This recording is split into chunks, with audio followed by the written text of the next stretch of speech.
Crime Extraordinaire by Howard Fridkin. Fade in, exterior, prison, day. Super, Amiens, France, present.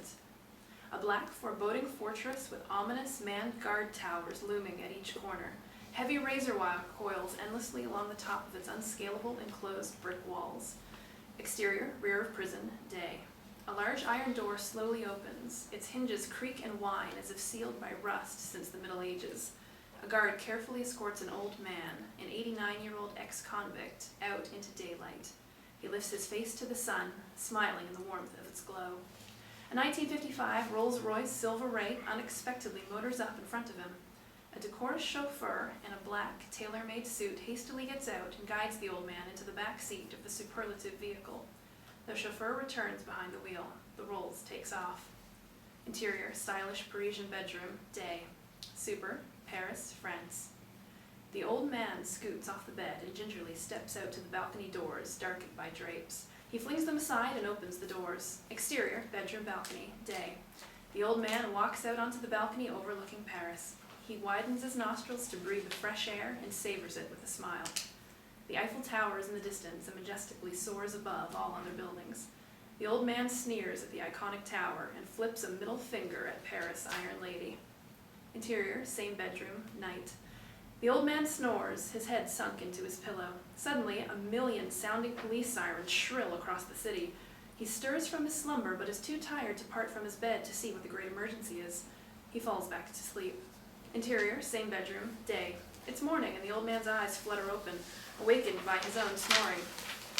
He sits up, swivels his legs off the bed, and takes another careful trip to the balcony. He parts the drapes and opens the doors.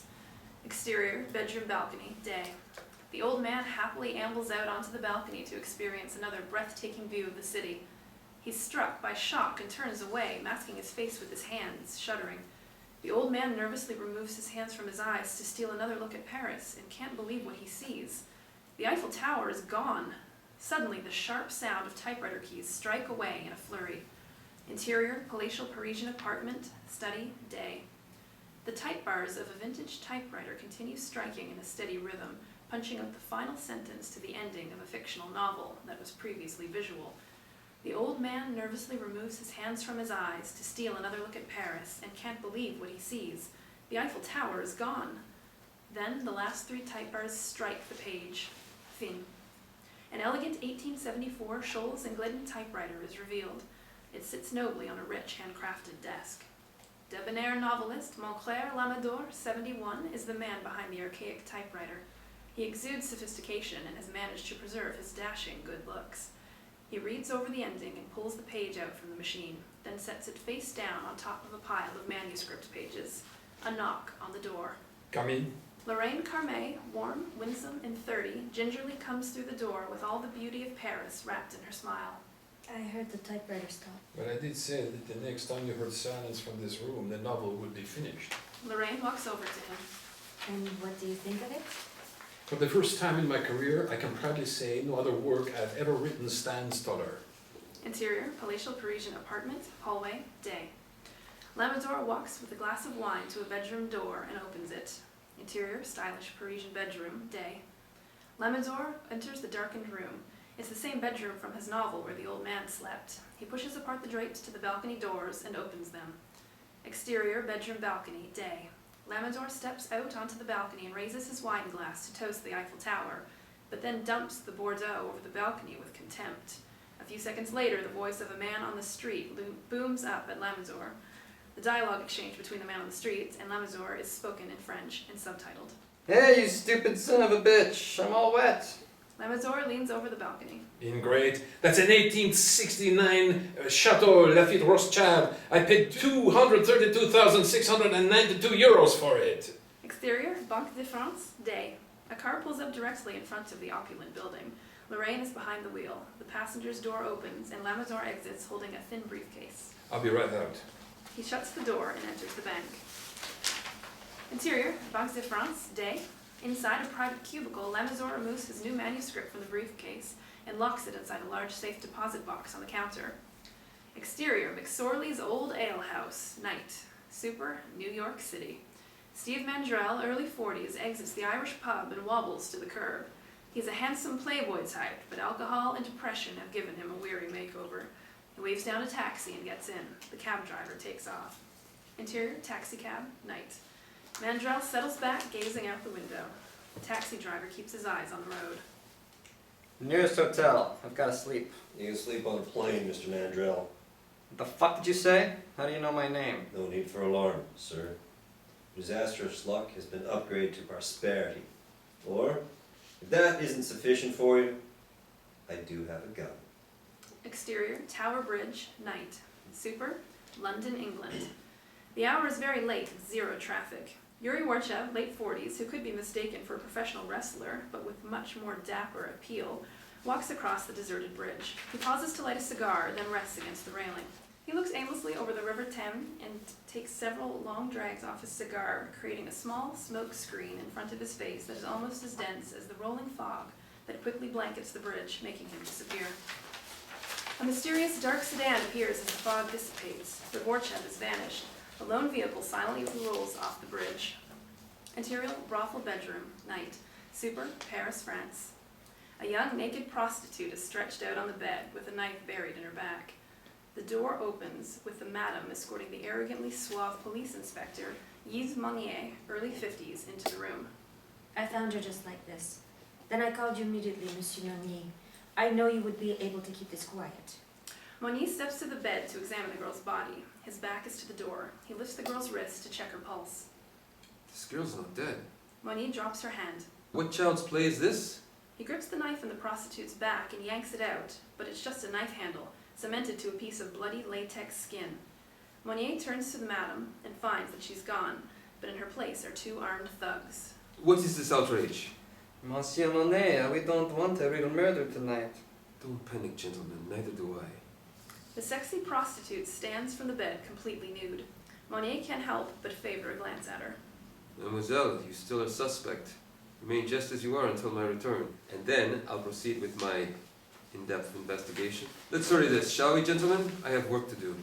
Exterior, Paris skyline, day. The Eiffel Tower looms proudly, a sentinel of the city. Interior, abandoned warehouse, day. Mandrell, Monnier, and Warchev sit silently, guarded by 3 gunmen. How long do you expect to keep us here? This is bullshit. I want to see the fucker in charge. Patience, my friends. It's evident that we are the honored guests at this unusual affair. A door at the far end of the warehouse opens. See, the party's starting. Montclair Lamador enters and strolls over to the 3 kidnapped men. Gentlemen, please accept my utmost apologies for the urgent measures I took to bring you here. You'll pay through the ass for this, whoever the fuck you are. Well, with that said, you'll be happy to discover that my generosity runs very deep. I fear that you have invited 2 guests that have no idea who they're in the company of. My dear strangers, allow me to introduce our host, Francis Masterful, writer of mystery and macabre, Montclair Lamador. If Agatha Christie had a child with Edgar Allan Poe, he'd be it. Montclair Lamador. You're always on the top of the New York Times bestseller list. And now he'll be on the top of my department's most wanted list. Congratulations. Gentlemen, rest assured no harm will come to you, and you will all be free to leave after you hear my proposal. Now, if you don't mind, I'd rather return to the bar I was abducted from than have to listen to your demands. Exactly. Nothing can change the fact that we've been kidnapped. Nobody forces me to do anything. Come on, I'm leaving with you. A ballsy Warchev and Mandrell get up from their chairs and start to go. The gunmen immediately engage a round into their semi-automatic weapons and take aim on them. Put away those guns. Let them leave. Monnier stands up and starts to walk out as well. Then he stops and turns back to Lamador. Oh, by the way, I'll be back with a warrant for your arrest, so don't take too long a lunch, will you? The 3 abducted men head for the door. You disappoint me, gentlemen. The world's greatest detective, scientist, and architect are all walking away from your greatest glory. Lamador's ruffled guests continue without a flinch as they open the door for their exit. Steal the Eiffel Tower? The 3 men freeze in unison. Exterior, luxurious yacht, day. The yacht sails down the Seine River. Exterior, aboard yacht, day. Lamador and his 3 guests sit at a festive dining table. Platters of shrimp, lobster, crab legs, oysters, caviar, fresh fruit, and cheeses have all been worked over, along with plenty of empty bottles of fine wine. Thank you for the Roman feast, Mr. Lamador, but I'm not swallowing this bullshit plan of yours. Are you fucking crazy?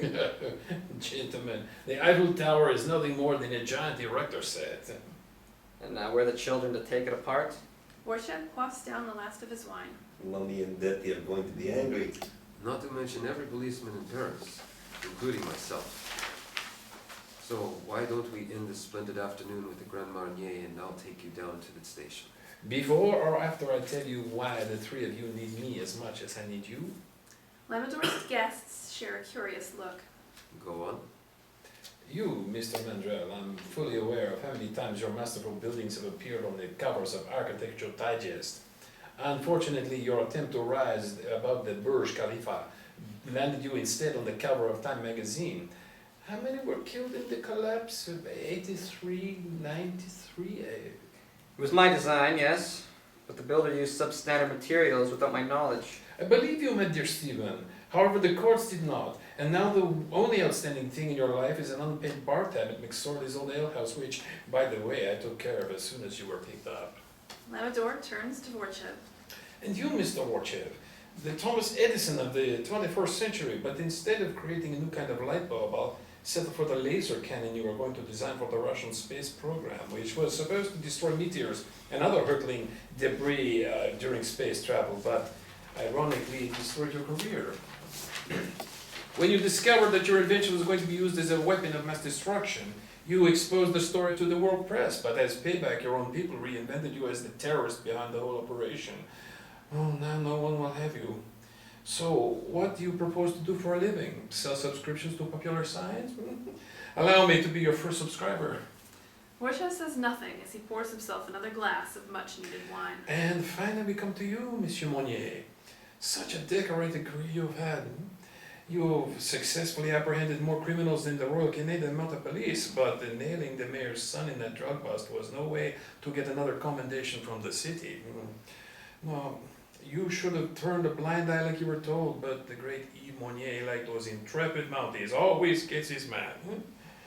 Now you have to suffer the shame of taking an early retirement, which is just a few months away, I understand, and that meal ticket you call a pension in such dire jeopardy, you're going to have to start collecting senior citizen coupons to be able to afford to eat at the International House of Grapes. Monnier is seething.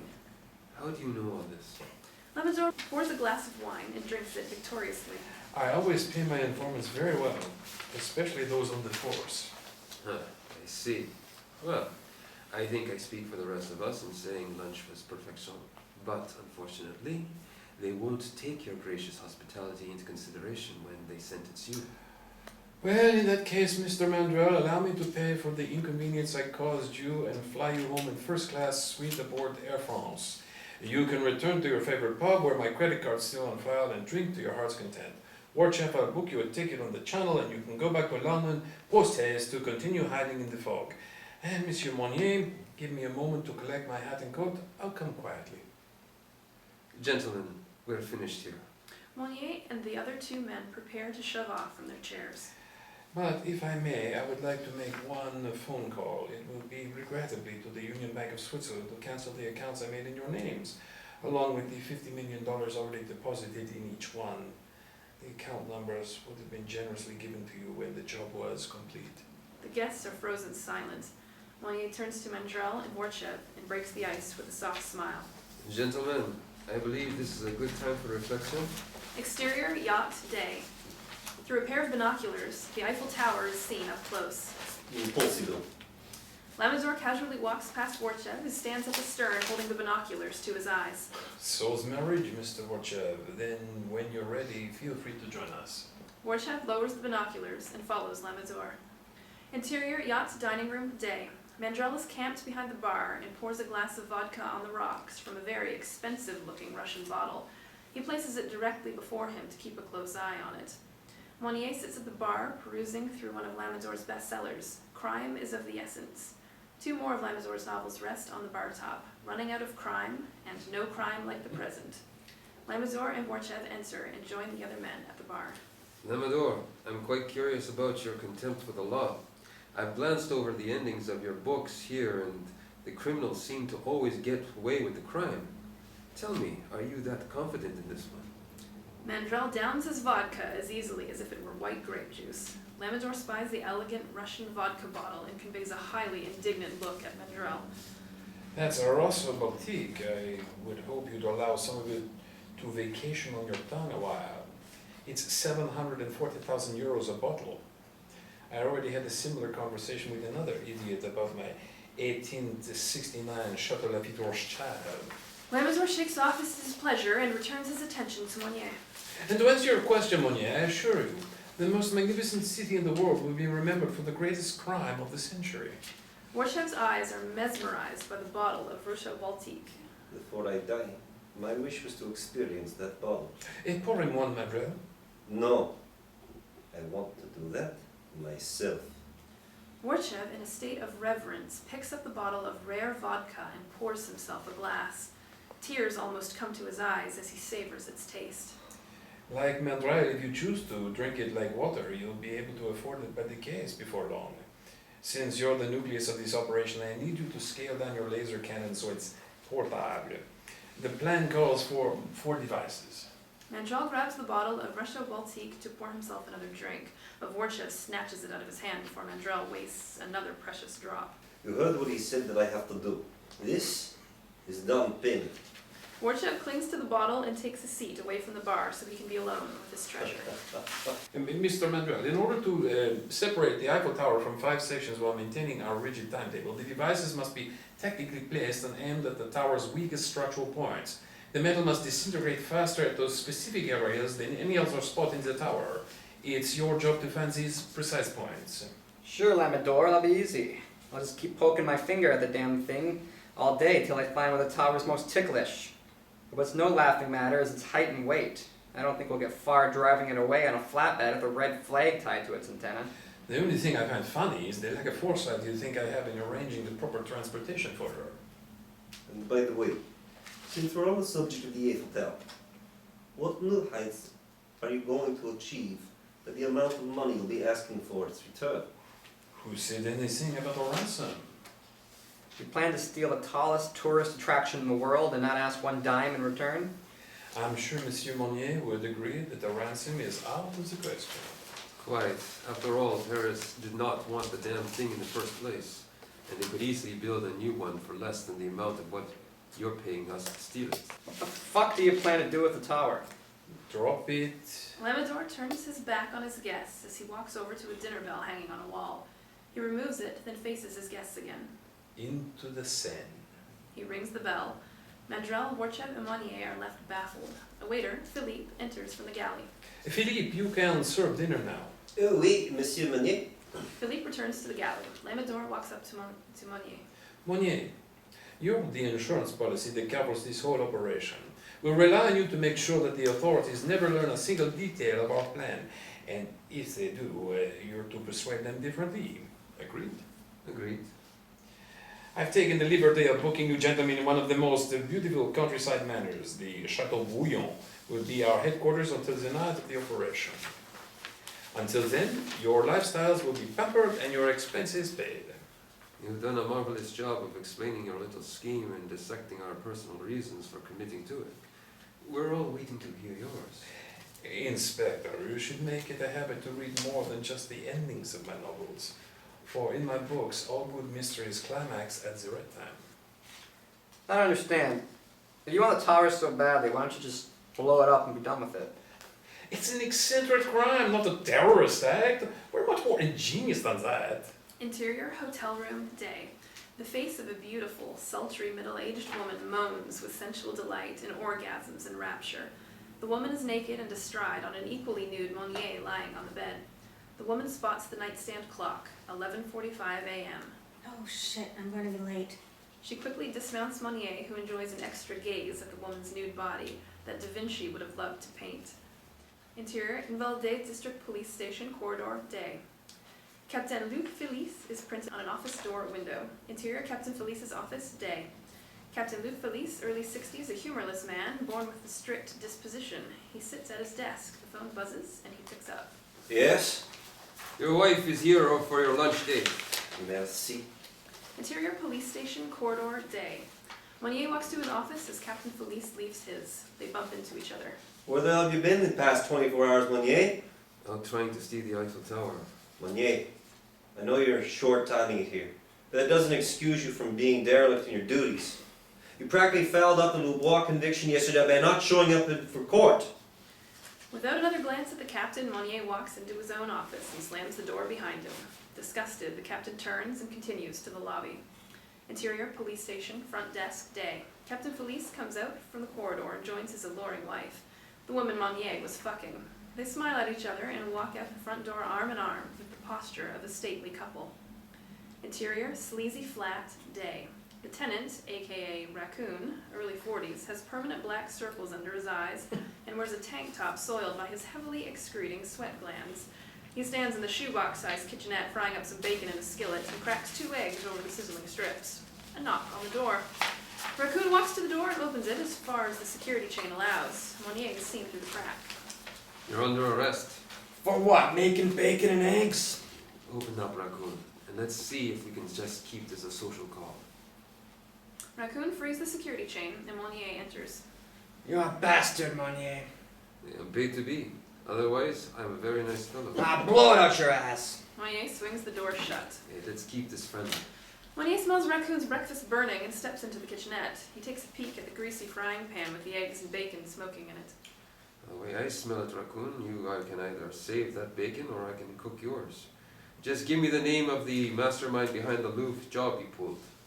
I've already paid for that. 7 years in a cell. Do I have to remind you that your record's like flypaper? I can make anything stick to it. If you have any conscience at all, Monnier, you know I'm dead if this gets out. It was Robert Frankentois. Well, how do I find him? Fast. You can contact him through the curator at the Louvre. The curator of the Louvre? Yeah, it was an inside job. Why didn't you at least take the curator down with you when you were caught? Because he was too important to Frankentois. A fire flares up in the frying pan. Monnier takes notice. Oh, what a shame. Looks like your bacon's cooked anyway. Interior, Louvre Museum, day. The focus is on Da Vinci's Mona Lisa. Monnier stands before the priceless work of art, admiring it. You wanted to see me, Monsieur Monnier? Monnier turns to find the curator, 38, standing behind him, dressed in a flawless-fitting Armani suit that can't disguise his overly feminine manner. I am Jean-Paul Quintal, the curator. Can I help you? Monnier takes a quick study of the curator and smiles. You already have. Interior, movie theater, day. The Day of the Jackal is playing on the screen. The Jackal is inside a top-floor apartment. He balances the barrel of his custom-made sniper's rifle on the backrest of a sheet-covered chair, aiming out an open window. On the street below, a major event honoring members of the French Resistance is taking place. The Jackal's crosshairs center on the head of French President Charles de Gaulle, who pins a medal on an old patriot.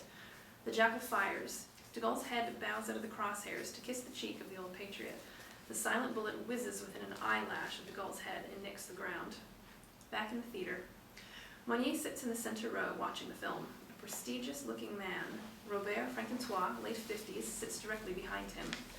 Back on screen, Inspector Lebel, accompanied by a policeman armed with a machine gun, blasts the Jackal's door open and rush into the room.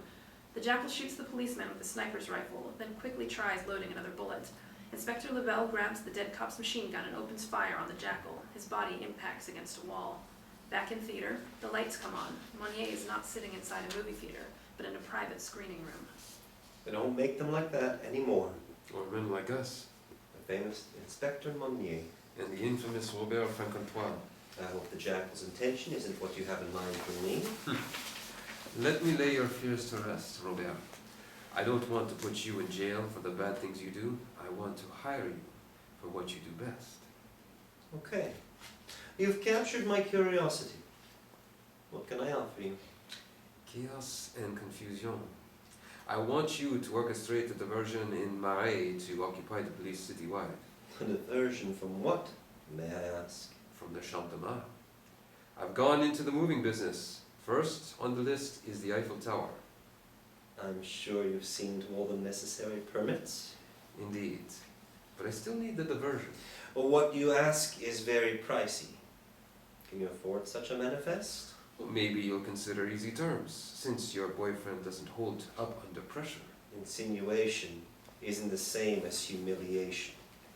Which one are you after with me? Moyer pulls out a white envelope from inside his jacket and hands it to Francois. He hesitantly opens it and thumbs through a few snapshots inside. The embarrassment silences him. If you ask me, Jean-Paul has an interesting Louvre of his own with those pictures he took. I didn't know you two were such exhibitionists. You should try out for Cirque du Soleil. You would make for a champion sword swallower, if I do say so myself. Your wife and children need never know. Easy terms, yes? Francois says nothing. I'm curious though, Robert.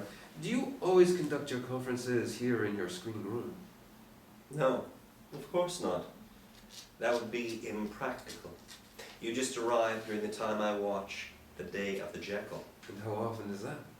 Daily. Exterior, abandoned airfield, day. Super, Bourgogne, France. A private plane comes in for a landing and taxis to a stop. The door opens. Vorchev and Lamador step out. The two men approach a large, closed hangar with a car parked in front. Its driver, Jacques Brevard, early 40s, not particularly good-looking, but dresses fashionably to distract from his potbelly, gets out to greet Lamador. Monsieur Lamador, nice to see you again. Oh, Jacques, how are you? The two men shake hands. Things were beginning to get boring before I received your call. This is Yuri Vorchev. This is Jacques Brevard. We're fortunate not to be without him. Very dedicated to what he does. Vorchev and Jacques shake hands. And what do you do? Let's just say he's a traveling researcher for my books.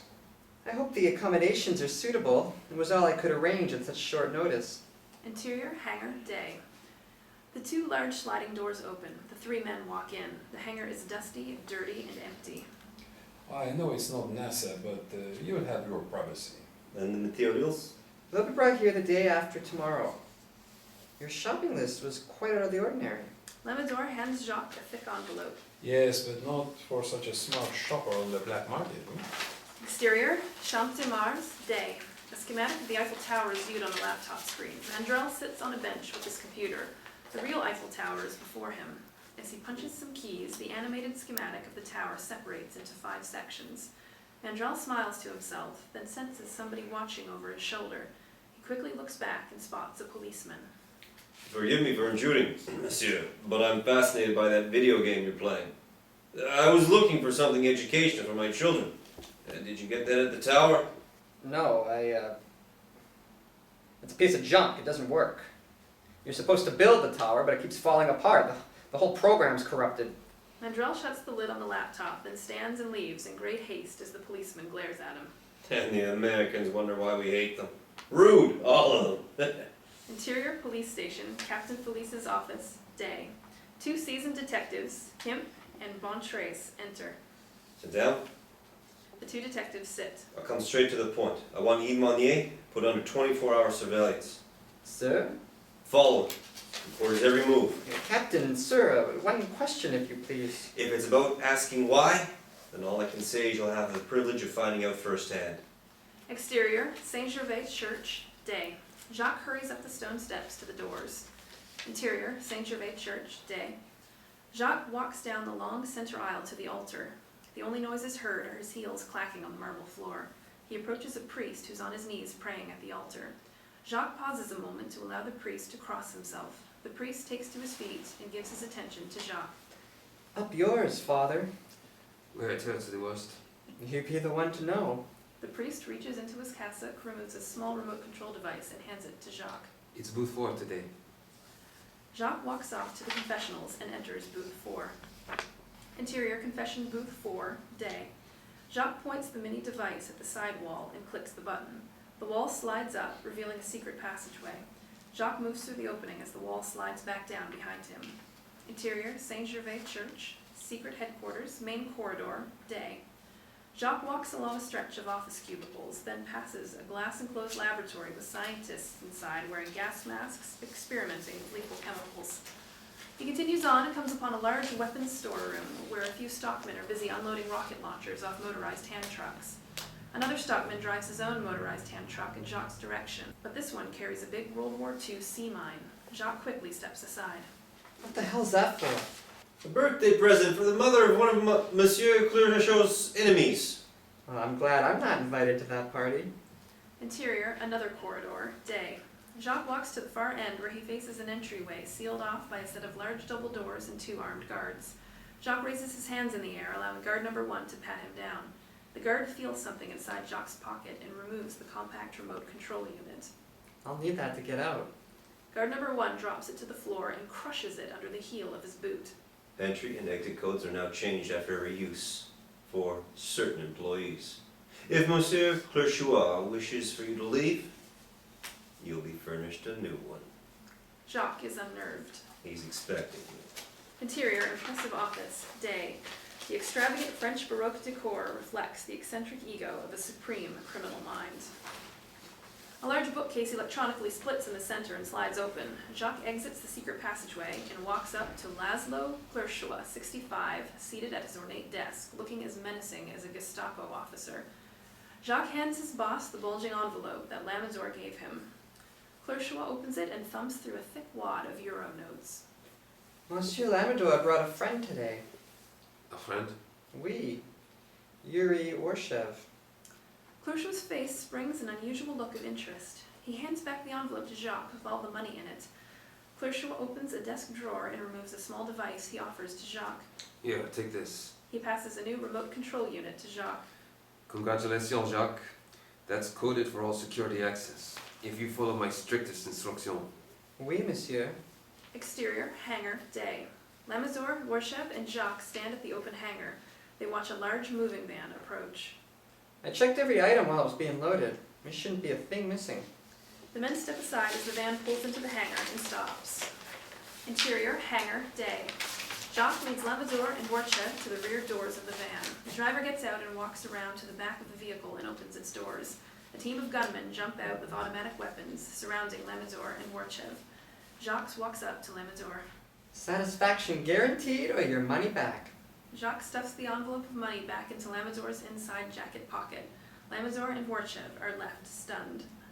Interior, police station, Captain Felice's office, day. Captain Felice closes his office door and turns around. Detectives Kim and Von Trace stand before him. Have you got anything? Only that a soon-to-be out-of-work detective is staying at the incredibly expensive Chateau Bouillon. Well, unless he's moonlighting as a bellhop. I want his room so fully wired that if he loses one scrotum hair, you'll hear it hit the ground. Interior, Clerchois' headquarters, dark corridor, day. Lamador and Orshev, both naked with their hands tied behind their backs, are pushed along by 2 gunmen. Interior, Chateau de Bouillon, bar, day. Monnier and Francois have drinks at a private table. What was so urgent that you risk exposure for the 2 of us like this? With this news, I wouldn't trust any form of communication other than a face-to-face. We'll be working with someone else. Who? My only competitor, Laszlo Clerchois. Laszlo Clerchois? A competitor? You run a boiler room compared to his underworld empire. That's like bringing a brass band to the Swiss Alps. You just caused an avalanche on this entire operation, you fool. This was supposed to have been kept quiet. He's the only one with the manpower needed to create your diversion. What's in it for him? I promised I'd give him half my territory in the Latin Quarter if he helped me. I hope you appreciate what I'm doing. Well, don't blame me. It wasn't my Hindenburg that exploded in Jean-Paul's tonsiled station. And keep in mind, it's not wise for us to be seen together like this anymore. Monnier starts to rise. Francois grabs him by the wrist and forces him back down. Wait. When I spoke to Clerchois this morning, he was emphatic about one thing he wanted me to tell you. Do not investigate the disappearance of Montclair Lamadou. What the hell did you say? If you want to come anywhere near success with your outrageous operation, you'll need Clerchois' organization behind you for sure. And what about Lamador? Seems he got himself involved in one of Clerchois' more vital and highly private business dealings, which may escalate into his death. However, you'll have Clerchois' complete cooperation if you peg Lamador's murder as a suicide, if it comes to that. That's the extent of the information he gave me and what he expects from you. Monnier leaps up. The only thing outrageous is what you just said. We've got to stop it. This whole thing is Lamador's affair. Interior, Clerchois' headquarters, torture room, day. The room has all the appeal of a morgue. tiled in pale green. Lamador and Warchev are still nude with their bodies strapped separately to a pair of wooden racks. 2 gunmen stand guard. Clerchois enters and approaches his captives. You're a high-risk commodity. Even the KGB placed a bounty on your head. I'm not interested in collecting on it. Just collecting on the information about what you're going to do with all those items on your Christmas list you gave Jacques. Or, I'd be just as pleased to learn the answers from you, Monsieur Lamador. Your books have always intrigued me, but your association with the elusive Yuri Warchev intrigues me even more. Why are you two working together? I don't know who the hell you are, but kidnapping means death in this country. As I recall, that didn't produce any effect when we pulled that one on you. Gentlemen, this may surprise you, but I have less interest in killing you than you think.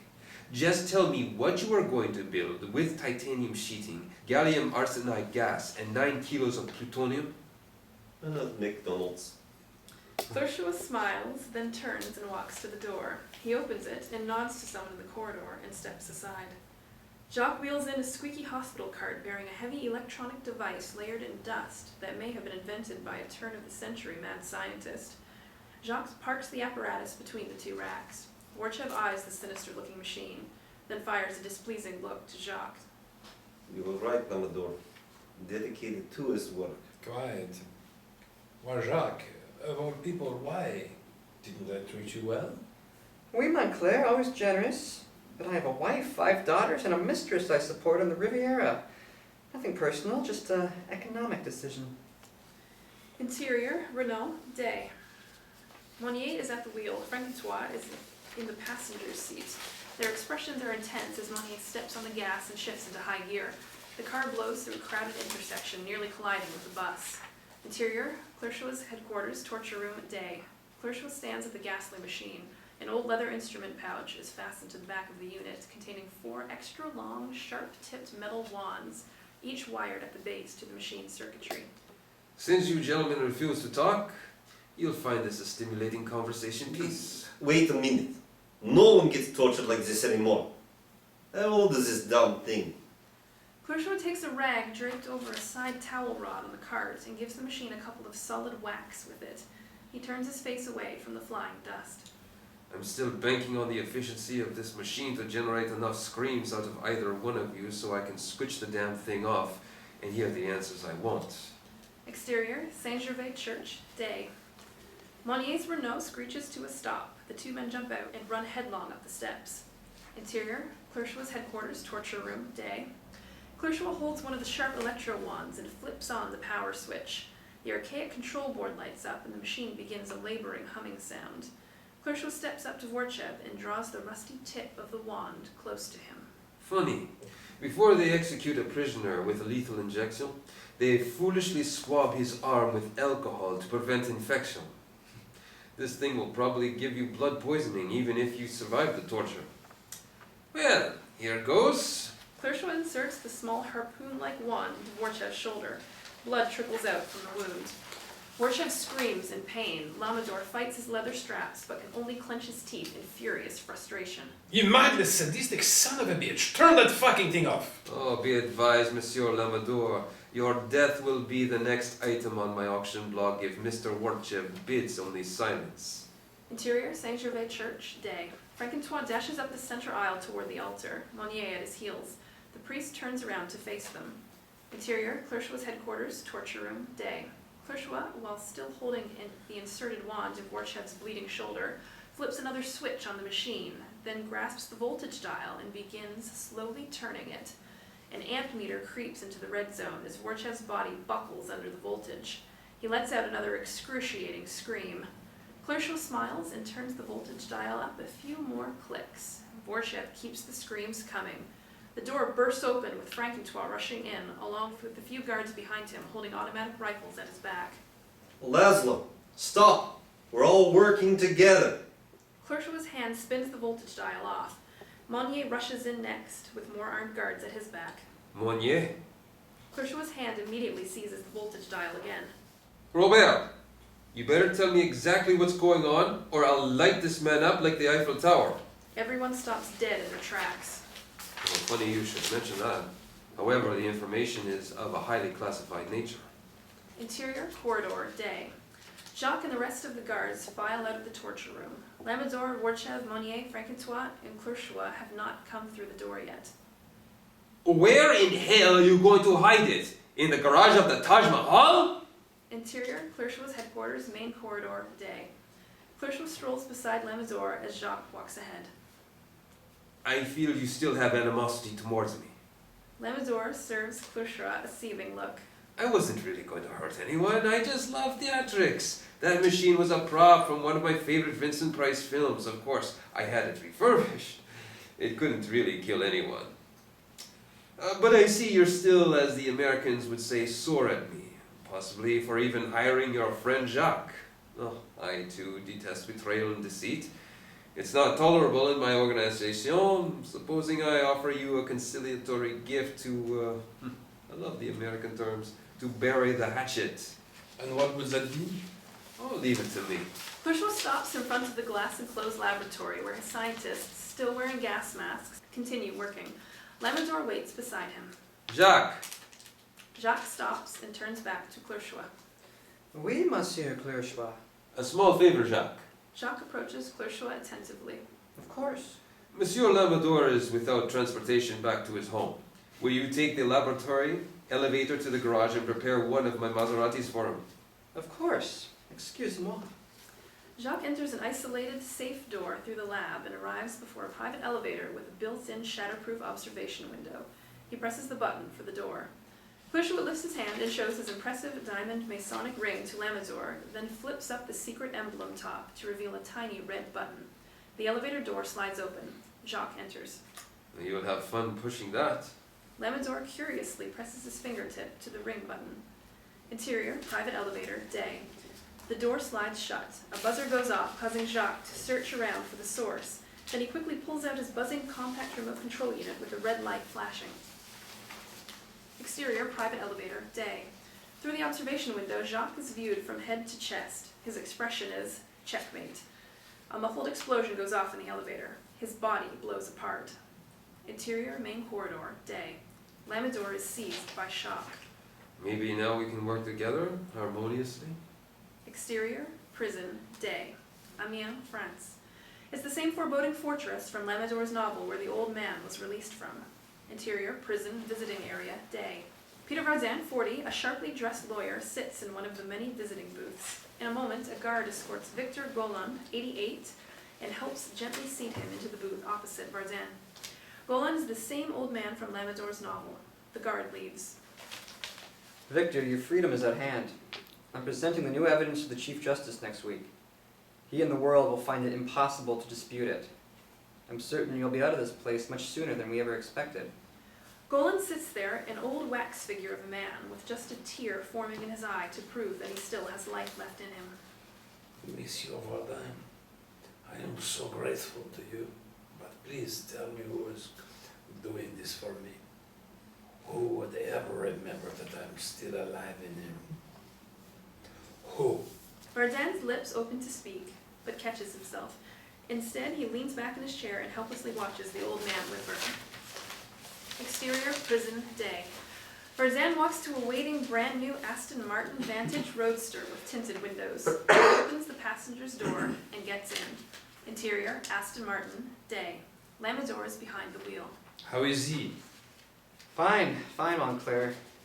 He's so happy, but it pains me to not answer him every time he asks who's helping him.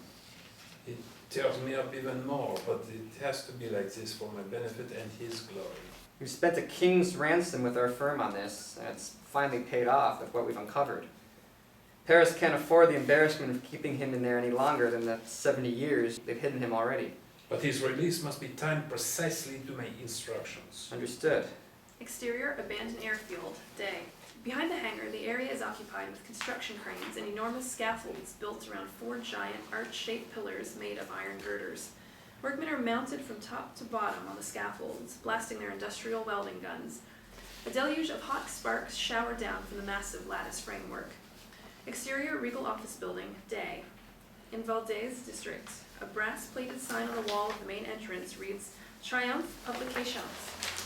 Interior, publisher's outer office, day. The publisher, Maurice Chardet, late 50s, strolls into the office. His middle-aged secretary, Adele, is at her desk. Adele, please ring Lamador's home for me, eh? Oui, Monsieur Chardet. Chardet opens the door to his private office and goes in. Interior, Chardet's private office, day.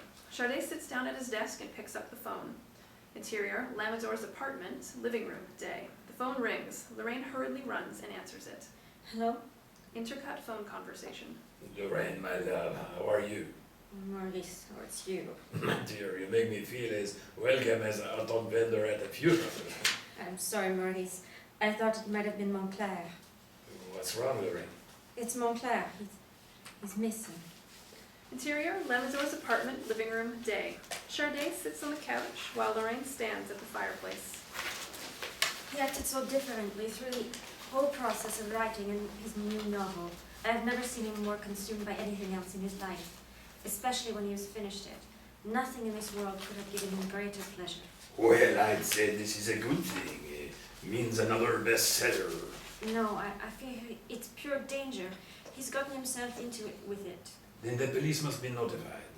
I just hope Le Monde doesn't have a field day with all this. Chardet gets up, walks to the liquor cart, and pours himself a bourbon. Did he leave the novel with you? No, that's missing too. A disturbed Chardet downs his drink in one gulp. I should have listened to my mother and brought a nice little newsstand on the Eiffel Tower. Things would have been so much quieter. Interior, studio apartment, kitchen, day. A white-haired man, early 80s, in robust health, wears an apron and hums happily as he stirs a large bowl of cake batter, then adds some sweetened condensed milk to the mix. Interior, prison, outer visiting area, day. A guard walks past a few visitors seated on some benches. He stops and addresses someone not shown. Monsieur Goland is ready, Monsieur Lamador. The person the guard is addressing is revealed. Henri Lamador, the white-haired man. He stands from a bench holding a large plastic cake carrier. May I, Monsieur? Henry holds the cake carrier. The guard pulls off the lid to check its contents. It's a mouth-watering champagne Savarin cake. The guard locks the lid and takes it from him. Funny. I was gonna say, I wouldn't mind spending a few years in prison to get one of these myself. I'll see that he gets this right after your visit. Hugo, you've been a decent man and a friend through all this. He'll be more than happy to share this with you. Merci. Interior, police station, day. Captain Felice approaches the desk sergeant in a huff. I said hold all my calls. Now what's going on out here? Oh, I'm sorry, Captain, He motions to someone not shown. but she wouldn't talk to anyone else but you. Captain Felice turns to see Lorraine seated on a bench nearby. She stands and walks up to him. Capitaine Felice? The captain is smitten by Lorraine's beauty. Damsel in distress. A speciality. Interior, Captain Felice's office, day. Lorraine sits opposite the captain at his desk. Now that you have my attention, what do you wish to do with it? I want you to investigate the disappearance of Montclair Lamador. The novelist. And who are you? Lorraine Carmet, his personal secretary. How long has he been missing? Nearly 4 weeks. And why did it take you so long in coming to us about it? You don't know Monsieur Lamador as well as I. This usually happens every time he finishes a novel. Jet-setting across the globe without informing anyone of where he's going. Sounds like his usual behavior, no? What Right. makes you suspicious this time? I just found a copy of his itinerary. He was due back over 3 weeks ago. There's always something new with these rich adolescents. I beg your pardon, Captain. Monsieur Lamador is 71 years old. Precisely. And his reputation, he's the oldest adolescent in France. The phone buzzes and the captain picks it up. Yes! Captain, Monier's just walked in. Send him in to me immediately. Interior, police station, corridor, day. Monnier reluctantly walks up to the captain's door, knocks, and enters. Interior, Captain Felice's office, day. Monnier stands before his superior. You wanted to see me, sir. Monnier, I'm assigning you to a new case. Say hello to Mademoiselle Carmet. Monnier exchanges a glance with Lorraine, then directs his attention back to the captain. I'm afraid there just isn't time. She is, in fact, Montclair Lamador's personal secretary. He's missing. I want you to find him. Monnier is dumbstruck, but remains his cool self. Missing, you say? Well, indeed, I'll conduct my every effort to bringing him back alive, I assure you. Even if it kills me. Exterior, Le Rotund Cafe, day. Monnier and Lorraine sit at an outdoor table having an espresso. So it's been 27 days and no ransom note. That rules out kidnapping. And his blood hasn't been smeared about his apartment, so that rules out foul play. These incredible stories of Lamadors. Fascinating, yes, but you must agree that they have to be hatched from a criminal mind. Maybe his latest one drove him completely mad. Lorraine's face folds into a worried look. Oh, I'm sorry. Perhaps you need something stronger than an espresso. That all depends on your questions. Then we better work fast. Monnier instantly flags down a waiter. Garçon, your special house martini for the mademoiselle. Oui, monsieur. The waiter takes off. My questions are about to become more intimate. Are you asking them professionally or for your own enjoyment? I assure you, my dear, in my line of work, the two are inseparable. How long have you been Lamador's personal secretary? Since shortly after his wife Yvette died of leukemia. That would have been 7 years ago. Has he any family? His mother and father both died in the war. He never knew them. The only family he has is the uncle who raised him. The waiter returns with a giant glass martini vase filled with gin, vermouth, and green olives. He also drops off the bill before leaving. Am I supposed to bathe in this or drink it, Inspector? Monnier has no time for humor. Has there ever been a personal relationship between Lamador and yourself? If you're asking if I've ever fucked him, the answer is yes. But he never got over Yvette's death. I think he'll always be married to her. Do your questions become more personal than that, Monsieur Monnier? Monnier's attention is drawn to something in the street. A convertible BMW pulls up to the curb. Mandrel gets out from behind the wheel. Monnier quickly focuses back on Lorraine. Drink up, my dear. Excuse me for a moment, please. Monnier gets up and meets Mandrel out of earshot from Lorraine. Lamador wants to see you immediately. How did you find me? Down at the station. They said you always conduct your interrogations here at the Rotunda. Okay, start laughing out loud now. What? Start laughing. Mandrel starts laughing. Monnier joins in. That's Labrador's personal secretary at my table. Mandrel chokes on a laugh. Yeah, follow my lead. Monnier takes Mandrel's arm and leads him to his table. Lorraine, may I introduce my vacationing American friend, Steve Mandrel. The funny thing, he's staying with me and now he tells me someone has broken into my apartment. An inspector's apartment. Can't you beat that? So I have to see to it right away, so I trust Steve here will entertain you in my absence. Mandrel eyes Lorraine and she returns a sensuous smile. My pleasure. Monnier picks up the bill from the table and shoves it into Mandrel's hand. My bill. He pats Mandrel on the back and takes off. Mandrel stares at Lorraine's huge martini. Are you gonna bathe in that or drink it? Lorraine laughs. Monnier hurries across the street, gets into his Renault, and pulls away. He drives past Detectives Kemp and Bontrace, who are parked in a van on the same side, watching him. Interior, Renault, day. Monnier adjusts his rearview mirror and spots the two detectives in their car. Exterior, street, day. The two detectives drive off, tailing Monnier. Exterior, mountain road, day. Montrouge, France. Mandrel and Lorraine drive along the scenic road with the top down on his car. I hope you don't mind, but I thought a drive up here would be a nice change from the city. I approve of the location and the company. Mandrel smiles. Mandrel. Why is your name so familiar to me? Well, maybe it's because I've been accused of designing the world's tallest collapsible building. That's right. Oh, I'm sorry. I read about the horrible event. That chapter in my life is closed. Now I'm here in Europe, sort of like Tyrone Power in The Razor's Edge, looking for peace of mind. How do you know Monnier? Oh, well, he and I are old friends. We met here in Paris some years ago while I was on holiday with my ex-wife. Our hotel room was robbed and my wife lost a lot of her expensive jewelry. They put Monnier on the case. You seem to be very unlucky in Paris. First you and your wife were robbed and now it's you and Monnier. Maybe you should try the Himalayas. That's where Tyrone Power ended up in that movie, you know. Mandrel chuckles. At any rate, I won't take any chances with my personal possessions around you until I know your luck has changed. Exterior, scenic lookout, day. It's sunset. Mandrel and Lorraine are parked at the edge of a mountaintop, enjoying the breathtaking view. I hope the case Eves is working on for you won't be too upsetting. I mean, I hope it doesn't involve anything or anyone that means a great deal to you. I'm afraid it does. Now, I'm sorry. Is there anything I can do? No, the man I work for, he's missing. All I can do is wait until I hear something. Well, I wouldn't worry. You're too beautiful for him to stay away for long. She blushes innocently. He smiles coyly. Interior, Chateau de Bouillon, Lamador's room, day. Lamador and Warchev sit at a backgammon table in the midst of a game. Lamador checks his watch as he impatiently puffs on a cigarette. A knock on the door. Lamador quickly gets up and walks to it. Yes? It's me. Lamador unbolts the door and opens it. Monnier nonchalantly enters as a distressed Lamador locks up behind him. You are 2 hours late. But with good reason. I hope you don't mind the extra charge on your expense account, but I reserved rooms for you. Warchev and Mandrel at a quiet inn some miles away from here. Why? Was the accommodations here overrun with cockroaches? Not quite. But there are bugs in my room, the kind that can hear every word I say. Under the circumstances, it's safer for the rest of you to be away from here. What's going on in Monnier?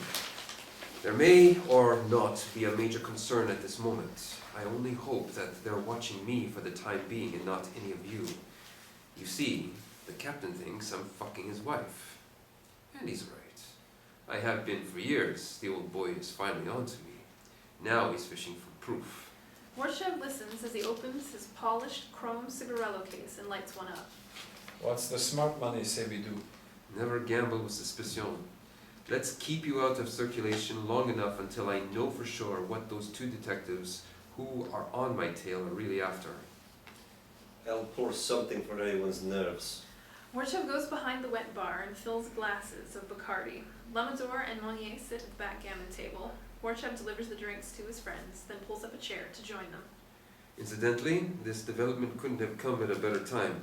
You see, the world's greatest detective has already been put on the case of the allegedly missing Montclair Lamador, filed by your own secretary, Mademoiselle Carme, this morning. Monnier picks up his drink and nearly finishes it. How extraordinarily convenient. Unfortunately, there's another potential crisis on our hands. My new manuscript. Lamador indulges himself with a gentler swallow of booze from his glass. Your new manuscript. How is that a problem, Lamador? What's it about? 4 men steals the Eiffel Tower. Monnier and Warchev give each other a confused look. My secretary carries a key to my safe deposit box where I hid the manuscript. All she has to do is show it to my publisher and he'll start a campaign blitz that will attract so much attention we'll never get away with the crime. Then what the hell did you give her a key for? It's been so long I forgot she had the damn thing. I have some valuable real estate papers in there that she was overseeing at one time. She's never gone off half-cocked over my harmless jaunts around the country before, until now it seems. I know, I'll phone her and clear all this madness up. Lamador gets up, walks to a small desk and picks up the phone receiver. Monnier's hand grabs Lamador's. I'm surprised that a master mystery writer such as yourself can't even recognize the most obvious amateur traps in a non-fiction situation. Lamador replaces the receiver. I suspect your landline at home and Lorraine's cell phone are tapped. And I, for one, don't want to hold you responsible for jeopardizing that fascinating amount of money you put into our accounts. So I must insist that we get that key and place you in hiding until I find out who knows what and what's to be done to whom. Exterior, Paris street corner newsstand, night. It's before dawn and an International Herald Tribune delivery truck stops and tosses out several newspaper bundles onto the sidewalk. The headline reads, world-renowned author Montclair Lamador is missing. Interior, hangar, day. Warchev, wearing an industrial welder's mask, stands at an expansive workbench welding together a titanium box as big as an oversized steamer trunk. Strewn about the bench are piles of wires, insulating tubing, and assorted circuitry. On the ground are 4 large open metal carrying cases with thick sponge padding inside. Securely fitted in each one is a heavy laser fisheye lens with the circumference of a spare tire. Warchev senses something. He stops welding and looks behind him to find Clerchua standing in the open entrance. Warchev lifts his face mask, removes his cigarillo case, and lights one. Clerchua approaches him and spies a set of blueprints on the workbench. Warchev quickly rolls them up. I gave specific instructions that I did not want to be disturbed. Especially by you. Warchev takes a long drag off his cigarillo. Well, that looks inviting. Can I join you? Warchev opens a cigarillo case for Clerchua, who helps himself to one. A light. Warchev lights Clerchua's cigarillo. Merci. I thought we could talk, just you and I alone. You're a brilliant man, Warchev. How about working for me after this foolishness is over? I'll offer you protection from the world and more money than you'll ever have to pray for. Certainly.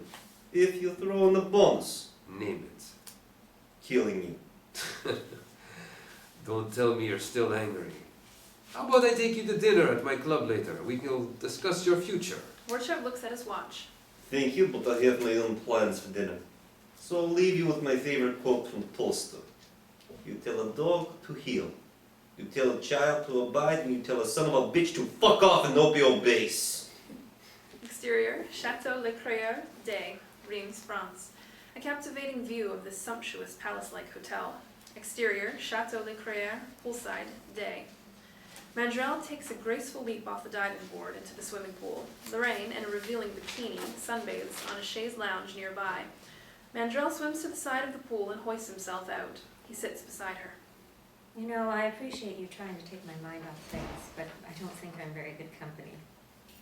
Well, you said you wanted a little sun. I thought this would be the best place for you. Do you think Monier will find Lamador? I just so happened to have asked Monnier that very thing last night. What did he say? He said I'll have him back before you can say Alexander Gustav Eiffel. But take a few days before you do. Lorraine can't help but smile. Mandrel sees his opportunity and leans in to kiss her. She welcomes it. We'll have an early dinner and start out. Mandrel goes back for seconds. Exterior, Chateau Le Crayeur Day. Near sunset, Mandrel and Lorraine leave the hotel and walk with their arms around each other's waist. Lorraine carries her purse while Mandrel totes an overnight bag. They head for their car in the parking area. Suddenly, a man with long, straggly hair and a bushy beard runs toward Lorraine from behind. He grabs her purse and dashes off. Hey, you son of a bitch! He's got my purse! Lorraine runs after the thief. Hey, wait a minute. Mandrel runs after Lorraine and catches her by the arm. Stop. You might have a gun. He holds her back. Thieves carry other people's credit cards, not guns. Mandrel and Lorraine watch the thief bolt to his car, jump in, and screech away. Killers carry guns. I could have caught him. At least you're alive. The thief's car revs out of the parking area and sideswipes another car pulling in. Two policemen in their cruiser are riding the main road past the parking entrance. The thief's car burns rubber in the opposite direction of the cops. The cruiser turns on a dime and blasts its siren. The officers take off in hot pursuit of the thief. Mandrel and Lorraine finish watching the excitement. I don't know what it is with you and France, but it seems there's always a robbery when you're around. Come on. Before I feel really responsible, we'll file a report in town. Hold on. She steps closer to Mandrel and unzips a side pocket on his overnight bag. Told you. She pulls out her wallet and set of keys. With your track record, I thought it safer to put my valuables in your bag. Mandrel stares at Lorraine with the proverbial egg on his face expression. Exterior, main road, day. The thief's car pours on the speed as the police cruiser steadily gains on it. Interior, thief's car, day. The thief uses one hand to steer, and with the other swiftly removes his phony wig and beard. It's Vorchev. He takes a quick gander at the cops in his rearview mirror. No matter what country, when you don't need them, they're always around. Lorraine's purse is on the passenger seat, resting up against the door. Exterior, main road, day. Vorchev's car makes a dangerous, sharp turn onto a mountain road. The police car is speeding too fast to make the same hazardous turn and screeches to a stop. The rear tires spin in reverse, sending the cruiser back to the cutoff. The cops shoot after Vorchev. Exterior, main road, day. Vorchev's car speeds up the dangerous, twisty road. He rounds a curve, nearly plunging over the cliff, but turns sharply away and careens around another hairpin turn. Interior, Vorchev's car, day. His eyes widen in panic as he almost collides with the slow-moving truck, its rear bumper less than a car length away. Jesus, shit! Exterior, mountain road, day. Vorchev's car brakes fast, but it's too close to the truck. Interior, Vorchev's car, day. He slams into the back of the truck with jarring force. His seatbelt stops him from going through the windshield. Exterior, mountain road, day. The passenger's door flies open from the impact as the car fishtails toward the edge of the cliff. Lorraine's purse tumbles out and bounces off the road and over the cliff. Vorchev's car spins to a stop, blocking both lanes of the road. The truck, with minimal damage, pulls to a stop. Vorchev staggers out of his car as the police siren is heard coming around the steep curve. He makes a run for the cliff where the purse went over. The police car whips around the bend, heading straight for Vorchev. He leaps toward the cliff, escaping the head-on collision by inches, and slides right to the edge as the police cruiser rams into Vorchev's car. Vorchev looks over the cliff and, to his surprise, sees the purse snagged to a branch by its strap, dangling 1,000 feet down. He strains his reach, grabs the strap, and yanks the purse up. The two cops worm their way out of the accordion-smashed cruiser and make their escape just as it catches fire. Their vehicle explodes, taking Warchev's car with it in a second explosion. The cops dive to the ground for protection. Warchev dashes to the truck and meets up with its driver, standing outside the cab, looking on at the two-car inferno. You alright? Warchev greets the truck driver with a roundhouse punch. The driver connects with the ground. Never felt better. Warchev hops into the truck with the purse, starts the engine, and takes off. Interior, hangar, day. Lorraine's purse, turned inside out, sits on the workbench with an assortment of female items scattered around it, including her bikini. Warchev picks up the purse and furiously hurls it against a wall. Mandrel and Lamador stand back, watching the enraged Russian. Damn it! You risked my life for nothing. How in the hell was I supposed to know she was gonna pull the wool over our eyes? Genuine South American vicuna. I may add, comical. I must add this madcap mishap to my manuscript. And immortalize me as a fool. My knuckles would never forgive you. He slams his anvil-like fist into the palm of his other hand. Through the open door, the men see a white van pull up. Olympic Florist is printed on the side. Anybody order a funeral wreath? Exterior, hangar, day. The rear door of the vehicle opens and Monnier jumps out. He walks around to the driver's window and hands the van driver some money. Thank you, Roman. Thank you very much. Anytime, Yves. Anytime. They wave goodbye to each other as the van drives off. Interior, hangar, day. Monnier enters and walks directly over to the men. Even I must resort to using a mode of transportation to avoid prying eyes. He's quick to spot Lorraine's purse on the workbench. Excuse me, gentlemen. Monnier cuts through his friends and walks up to the purse. His hand rummages through the female items. Lipstick, compact, hairbrush, He picks up the skimpy bikini and examines it. and fringe benefits. He faces his friends. Sadly, your elaborate charade produced no successful results. Lamazor, Mandrel, and Warchev look quite glum at this point. Allow me to exercise a more subtle approach. Exterior, palatial apartment building, penthouse floor, day. Monnier stands at Lamazor's apartment door and knocks. A moment later, it is opened by Lorraine. Monsieur Monnier. May I come in? Certainly. Monnier enters. Interior, Lamazor's apartment, day. Lorraine closes the door and faces Monnier. I hope you have news. Lorraine Montclair is dead. Lorraine is about to faint. Monnier grabs hold of her and lowers her gently into a chair. She can't hold back her tears. I've arranged to have his body shipped back from Madrid where he was murdered. Murder? How did it happen? Who did it? You didn't tell me Montclair was involved in jewel smuggling. Jewel smuggling. Oh, come now. You're not going to tell me you know nothing about it. You're accusing me of smuggling too? Everyone's a suspect in my life. Now the same thing can be said for Lamador's. Lorraine stands in humiliation. Get out of this house. Oh, I will. Just as soon as I search it. Inside out. You're not doing a damn thing. You need a search warrant. Oh, quite reasonable. All guilty parties require them. Then sniff around like a bloodhound if you want, but don't piss on anything, you bastard. Woof woof, darling. Monnier spots a dark red crystal candy dish on a curio stand and steps over to it. The dish has 2 compartments with separate lids. He lifts one and pops a hard toffee candy into his mouth, then departs to search the master bedroom. Lorraine waits until Monnier is out of sight, then darts for the candy dish. She lifts the opposite lid to reveal her set of keys. She grabs them and swiftly exits the front door.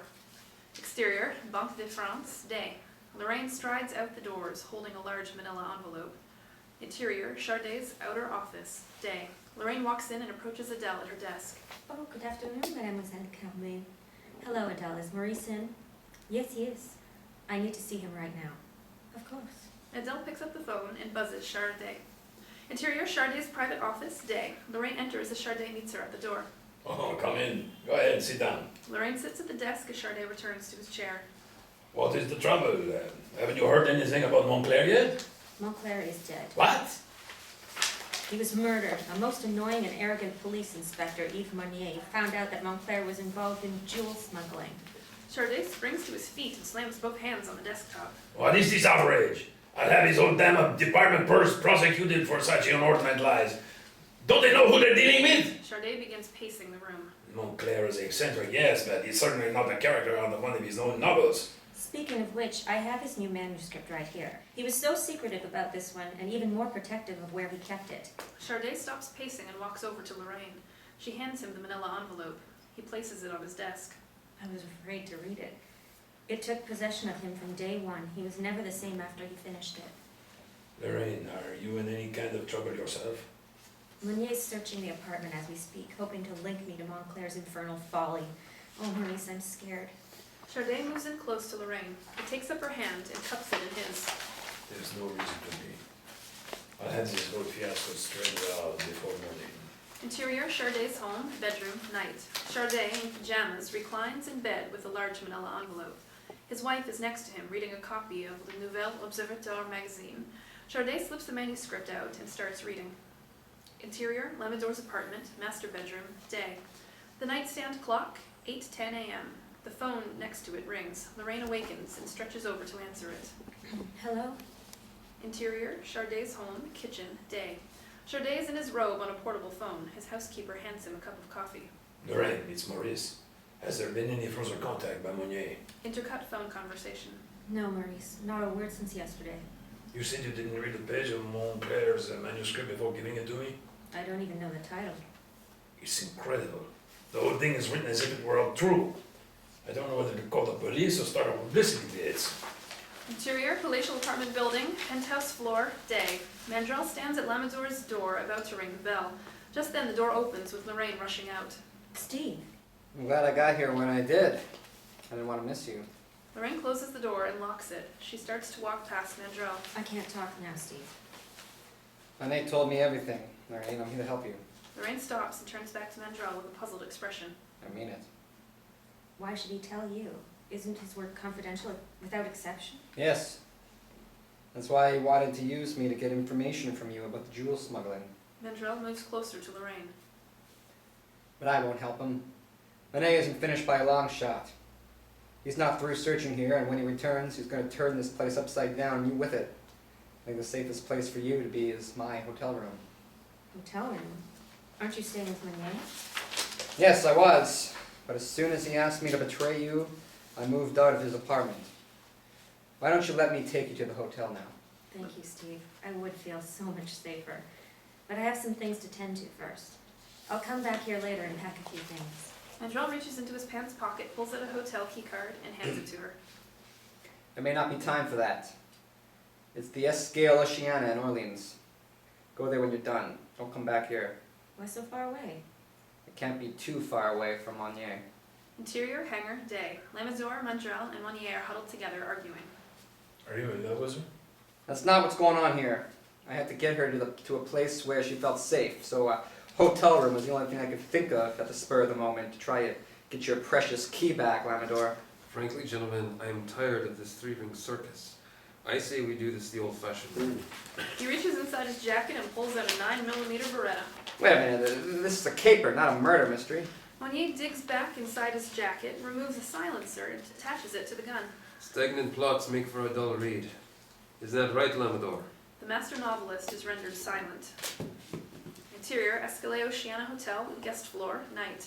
Mandrel steps up to his hotel room door and inserts the keycard into its slot. Interior, Mandrel's hotel room, night. The lock mechanism clicks open. Mandrel enters and spots, at his feet, strewn pages of Lamador's manuscript. He looks across the floor and sees that the whole area is scattered with loose pages from it. Lorraine stands in the middle of the room, holding what's left of Lamador's manuscript in her hand, staring at Mandrel. He picks up a page close to the tip of his shoe and begins reading it to himself. The 600-foot neck of the Eiffel Tower is sliced in two by Borchev's device. I became bored waiting for you, so I began reading and pacing and reading and pacing. It's a very elaborate piece of work, don't you think? How would I know? I never read it. He flings away the manuscript page. It floats down to join the others on the floor. You don't have to. You're living it. The only one of the bling ring I haven't met yet is Yuri Borchev, the scientist. You have. He was a thief who stole your purse. Now I know why it was so important to take it and search the apartment. Lamador did say it was more than a novel. It was his damn blueprint for the entire crime. She hurries to a chair and picks up her coat. I didn't read the ending. Do you get away with it? That remains to be seen. Then I guess the rest of this is just fiction. She tosses away the rest of the manuscript and makes for the door. We didn't want you hurt. There was no need for you to get involved. Well, how does he expect to write me out of it now? She opens the door to leave. Like this. He reaches into his jacket. Lorraine turns back to Mandrell and sees him aiming Monier's 9mm Beretta with silencer at her. Close the door. Lorraine responds cooperatively. This is Monet's idea, which should tell you a little bit more about Monet's romantic side. I prefer to tell you that I'm in love with you and see what you have to say. If I were in your shoes and you were in mine, how would you answer? I would love for us to take your shoes off right now. He tosses her the gun. She handles it awkwardly, then points it at him. What a cast of characters. Is the leading lady in love with the leading man from America? Lorraine hesitates a moment, then lowers the gun. I did have my doubts when I thought you were going to kill me. Mandrell steps in closer to Lorraine and takes the gun from her. He then slips his hand into his right front coat pocket and pulls out a handful of 9mm bullets to show her. I always had your best interests at heart, darling. She smiles. He drops the bullets back in his pocket and slips the Beretta back inside his coat. The two come together in an embrace. Welcome to the team. They kiss the tension away. Exterior, abandoned airfield, day. Behind the hangar, construction continues on the massive lattice structure as welding sparks cascade down its framework. Interior, hangar, day. Lamador and his bunch are seated around a table eating Chinese takeout. I'm still overwhelmed by your decision to join us. Well, hiring such good-looking men made it very easy. She looks to Mandrell and smiles. He smiles back. Well done, Stephen. Usually in any hackneyed romance novel, the boy gets the girl at the end of the story. You stole her right out from under me, and we're not even halfway finished. Even I am impressed. I wish you both all the excitement in the world. We're all going to have enough of that before long, but not unless one vital concern is dealt with immediately. Oh yes, of course. How could I be so stupid not to have remembered? The method in which to handle my publisher, Maurice Chardet, it's this Chinese food. It has a way of weighing down my stomach and mind. Yes, but you're hungry for answers an hour later. All suggestions will be most welcomed. Lamazor, Mandrell, Lorraine, and Vorchev look at each other without a clue. Then they all take notice of Monnier, who's busy twisting the silencer on his 9mm again. Monnier, please select another solution this time. As you wish, you're the author. Interior, Chardet's private office, day. Chardet is at his desk. He presses the telephone intercom button. Adele? Yes, Monsieur Chardet? Over the intercom speaker, a door is heard opening and closing from the outer office. It seems now Lorraine Carmet is missing. I can't reach her at all. Keep trying her number for me. It's vital I make contact with her. Vital. Indeed. Who are you? Monnier, Inspector Yves Monnier. It's fine, Adele. I'll see him. The door opens. Monnier makes his entrance. Chardet stands and offers him a chair in front of his desk. The inspector makes himself comfortable as Chardet sits back in his own seat. I know your reputation is nefarious at best, Inspector. So if your intentions are to pursue these charges of jewel smuggling against Monsieur Montclair Lamador, I'll have you sued for defamation of character and make sure the law defecates so heavily on top of your head, you'll stink from embarrassment for the rest of your career.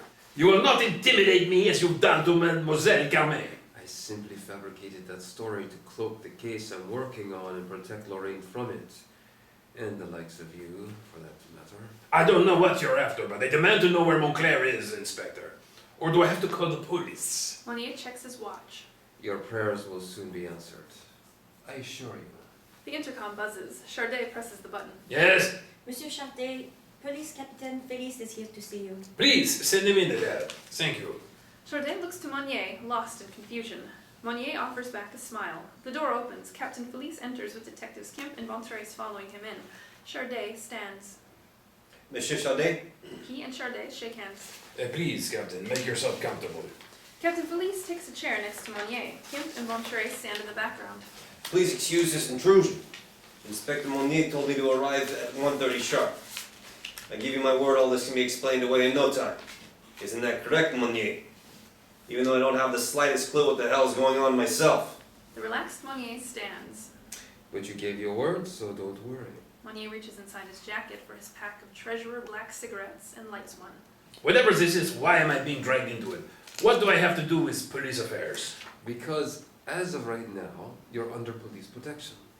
Detectives Kemp and Bontrace here will protect your life so long as you remain amenable. Otherwise, you'll have to relocate and give up your life of luxury because you'll be working in a public library in Paris, Texas, instead of publishing books in Paris, France. Let's have it, Monnier. I'm working on a private case. Private case. What do you think you're doing? Operating your own bureau? The nature of this case was just too clandestine to have involved the whole department prematurely. I had to make sure Paris would not suffer the ultimate disgrace. You've always had a way with words, Monnier. Let's hear the rest of them. I involved myself with 3 very unusual individuals. One, in fact, being Montclair Lamador. Chardet is his publisher. The other 2 are Steve Mandorel, the American architect, and Yuri Wardchev, the condemned Russian scientist, or falsely accused terrorist. Developing circumstances then led to the involvement of Europe's 2 most powerful criminal organizations run by Robert Francotois and Laszlo Terchois For what purpose? to steal the Eiffel Tower. Kim and Montrese try not to laugh. You tried that one on me before. I wasn't lying then, and I'm not lying now.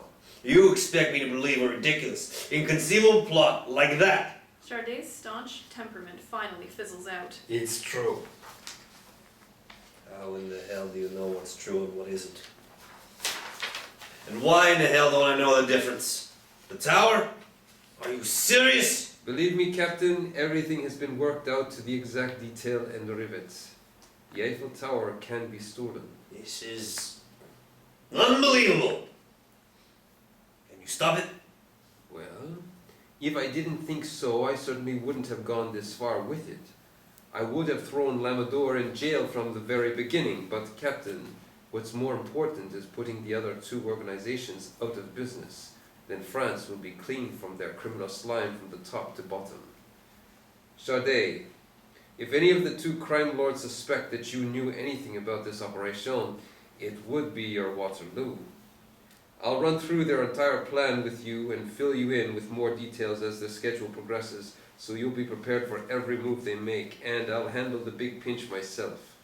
If you follow my exact instructions, you will become the most famous police captain in the history of France. And this would be your ultimate triumph, Monnier. You'll have your badge back and shining for all eternity, no less. Oh, nothing like a little job security. You plan to be on the tower when they try to take it? Or you stay clear for your own safety? And it's the greatest show on earth. Exterior abandoned airfield, day. Behind the hangar, Lamador, Mandrel, Lorraine, Monnier, and Borchev stand side by side at the construction site. They all slip on a pair of anti-flash goggles, making sure they are securely fastened over their eyes, as if preparing to witness an A-bomb test. A magnificent half-scale model of the Eiffel Tower's first level, with its 4 arch-shaped pillars, stands awesomely before Lamador and his crew. Utterly fucking insane. Build your own Eiffel Tower, destroy it, then go after the real one and do the same thing to it. And all this just from selling books? Lamador pays Mandrel no mind, as his full attention is focused on the replica tower. Borchev holds a remote control unit the size of a Kindle reading device and begins tapping a program on its touchscreen. Borchev's laser cannon, the titanium box with the dimensions of a steamer trunk, rests on the ground centered directly under the iron base. A searchlight-type bracket with a laser fisheye lens is mounted on it. Borchev taps the final button on his remote. The laser cannon comes to life, humming and vibrating with force. Lamador and his team watch in anticipation as the tire-sized lens glows with a blinding reddish hue. Vroom! A broad, dazzling red laser beam blasts upward. It strikes one of the pillars just below the base of the first level, melting the girders on contact. Lamador and his bunch are thoroughly stunned by the amazing power of the laser beam. It sweeps 360 degrees, disintegrating every inch of iron it touches on the 4 pillars. The radiant beam comes full circle and shuts off automatically. 4 giant construction cranes lift the severed level of the mock tower off its pillars and into the air by attached cables. Lamador and his team remove their goggles and give a round of applause. A zealous Lamador rushes over to Borchev. Borchev, you are a genius, my boy. I'm an idiot! Lamador and the others look at Borchev, dumbfounded. Damn thing is 2.5 minutes too slow by the tower's actual size. Borchev faces the suspended severed level of the tower, raises his fists high and shakes them in anger. More plutonium! Exterior, Champs de Mars, day. Another grand view of the Eiffel Tower, its lines as shapely as an L model. Interior, Escalier Oceana Hotel, Mandrel's room, night. An extensive blueprint of the Eiffel Tower is rolled out over the king-size bed. Mandrel sits at a table with the phone receiver wedged against his shoulder and ear, holding a construction math calculator. He writes down some mathematical figures on one of many scattered sheets of paper laden with calculus and geometry formulas. He turns to his laptop and enters some numbers into the Eiffel Tower schematic program. Yuri, I know you're still angry, you mad fucking Russian you, but still, what a chilling achievement today. When this thing's over, I owe you a bottle of Russo Baltique myself. Listen, I'm running the new figures now. If you can increase the efficiency of the laser by just 12%, we can pocket the Eiffel Tower in 56 minutes. Do it, and we're in business. Fine. Check with me in the morning. Good night. He hangs up the phone and immediately goes back to work, jotting down new figures he gets from his calculator. Nothing can stop his concentration, except a woman's hand that quickly sneaks in and steals the calculator from his grip. Mandrell turns and looks up. He sees two voluptuous bare breasts with erect nipples staring him in the face. Lorraine stands there, desirably naked. The bedspread-sized blueprint of the Eiffel Tower remains unfurled over the mattress. Lorraine's exquisite body drops down on the blueprint with Mandrell on top of her, their naked bodies making love all over the Eiffel Tower. Exterior, old building, day. A French flag hangs above the entrance. The door window reads, French Air Force Veterans Hall, post number 208. Interior, French Veterans Hall, recreation room, day. 24 tough old vets in their 50s and 60s shoot pool, play cards, smoke cigars, and polish off bottles of beer at the bar. Lamador enters carrying a briefcase and stops in the middle of the room. He sets the briefcase down and clasps his hands loudly to get everyone's attention. Gentlemen, please, will you gather around here? The vets immediately circle around him. Thank you, gentlemen. I am indebted to your services, for without them, this operation would still be a work of fantasy and nothing more. I know it's crazy, all this for just one old man who doesn't know a thing about what we're doing. But it is for the love of this old man, a disgraced patriot, that we are going to shame France as she shamed him for 70 years. Of course, the 300,000 euros I'm paying each of you doesn't hurt either. The vets smile with Lamador and clap. Tomorrow morning you'll pick up your aircraft. Some of you will be traveling out of the country to get them, while the rest will get yours from Salon de Provence Air Base. You'll fly them to an abandoned airfield in Bourgogne. Maps with all your chartered destinations will be given to you, so no one has to remember a thing. Except don't drink the night before the operation. The vets give a round of laughs. Lamador picks up his briefcase and places it on a pool table. He opens it and begins passing out stuffed envelopes. The vets eagerly open their envelopes and happily begin thumbing through their wad of money. Interior, Chinook, dual propeller helicopter, cockpit, day. Through the windshield, the abandoned airfield is in view and getting closer. Lamador and his crew become visible in front of the hangar. Exterior, abandoned airfield, day. Lamador and his group watch as the first Chinook touches down. A harpoon cannon loaded with a giant grappling hook is mounted under the nose of the aircraft. 17 more military Chinooks from various directions are closely inbound and begin landing, all equipped with the same harpoon cannon. Monnier, Lamador, and Mandrell stand together in front of the hangar. Once again, Montclair, I applaud you. Where the hell did you come by all those birds? War surplus from Germany, Spain, Italy, Poland, England. They were just lying in their military junkyards, prices slashed on all 1962 models to make way for the 2015s. But of course, all modified for our purpose. Looks like another D-Day. The rest of the Chinooks will fly in during the night of the operation. Frank Antoine is supplying the rest of the pilots we need. I'll meet them tomorrow night in Brussels to go over the operation. Oh, did you get with him on the closure of the streets around the tower? Yes. We're going with an underground gas leak. That'll shut off whatever light automobile and foot traffic there is at the hour of that morning. Splendid. It works out all the way around for everyone. These city workers will have time and a half, and we'll have the time of our lives. All this just from selling books. Lamador finally gives his attention to Mandrell. 73 bestsellers translated in over 67 foreign languages and 22 made into French and Hollywood films. Yes, all this from selling books. The pilots and co-pilots exit their aircraft and make their way to Lamador. They are the same veterans Lamador addressed at the recreation hall. Where did you get the pilots? They weren't war surplus. On the contrary, they were and are eager to get behind a worthy cause. The vets join Lamador and his bunch, exchanging hellos, then all file into the hangar. Interior hangar, day. The vets take seats in rows of folding chairs. At the back of the hangar there are several long banquet tables set up as a bar. Monnier, Mandrell, Lorraine, and Vorcha stand together near the first row of ex-servicemen. Lamador walks up front to address the vets. I was going to hire Jerry Lewis to deliver the monologue, but he wanted a fortune to speak. Frankly, I'd rather save the money for your bonuses. The vets laugh. 7 days from now, August 11th, at exactly 2 a.m., Operation Eiffel will commence. If you look upon it as just a routine job of moving pieces of furniture from one room to the other, it should all go smoothly. The tower will be taken in 5 sections. The separation time will be precisely 56 minutes. Is that correct, Mr. Borchardt? So long as everyone's watch isn't running at different speeds. Don't worry. We'll all be synchronized and wearing global radio-controlled watches. And you don't have to worry about flying below radar. I cleared the flight program for all the Chinooks with France airspace. They think it's a military exercise for the Paris Air Show later that day. After you release your cargo into the sand by blowing the explosive bolt that links the cable lines to the grappling hooks, you return to this base where you activate the self-destruct device aboard your aircraft so the authorities cannot trace a single fingerprint. You'll then be taken to my yacht for a champagne spread and a tour around the Champ de Mars for a nice bit of sightseeing. The vets applaud and cheer. Gentlemen, I invite you now to enjoy a few rounds of refreshments, after which we'll cover the entire timetable for our night on the Eiffel. The vets head for the makeshift bar. Lamador hands Monnier, Mandrel, and Vorchev a slip of paper. You don't want to lose those, I assure you. On them are your individual account numbers at the Union Bank of Switzerland for your $50 million. Aren't you afraid we'll just cash out on you, Lamador? If you can't trust your friends. They laugh.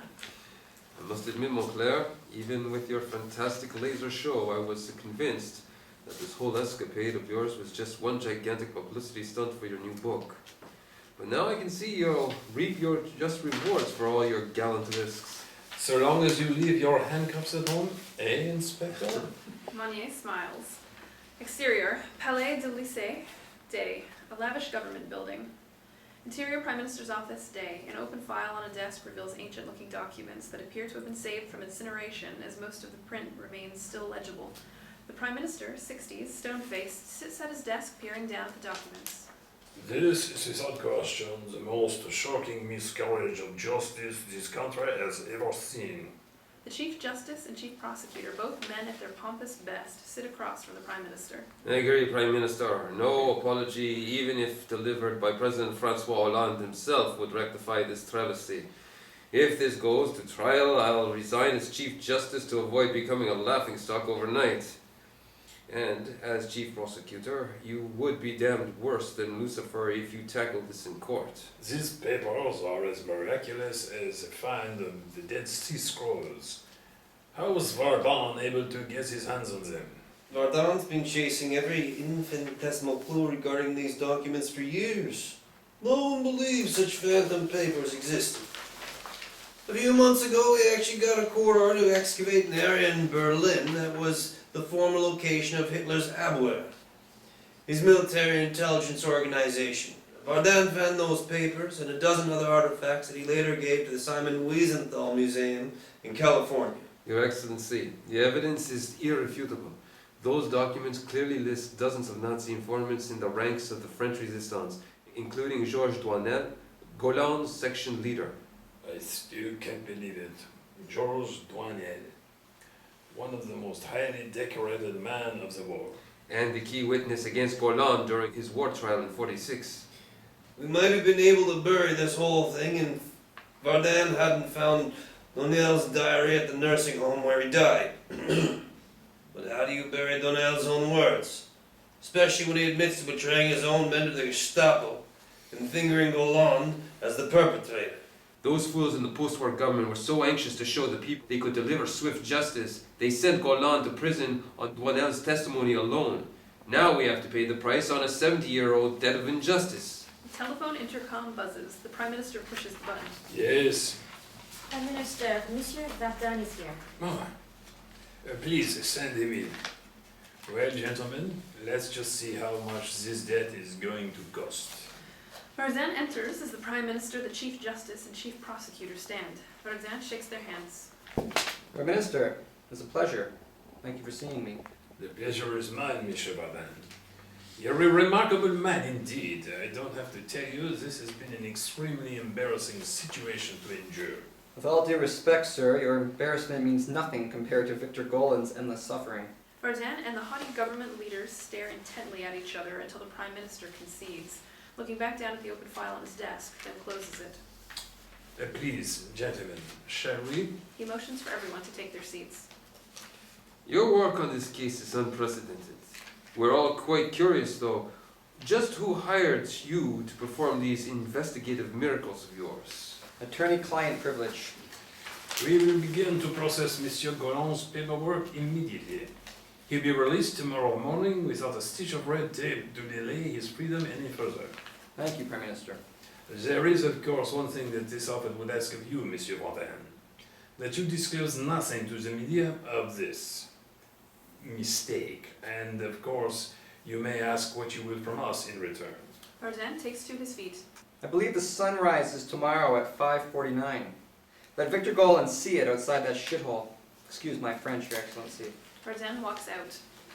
Exterior prison, day. The dark, dreadful brick stronghold begins casting even darker shadows against the ground as sunrise bears down on it. Exterior, rear of prison, day.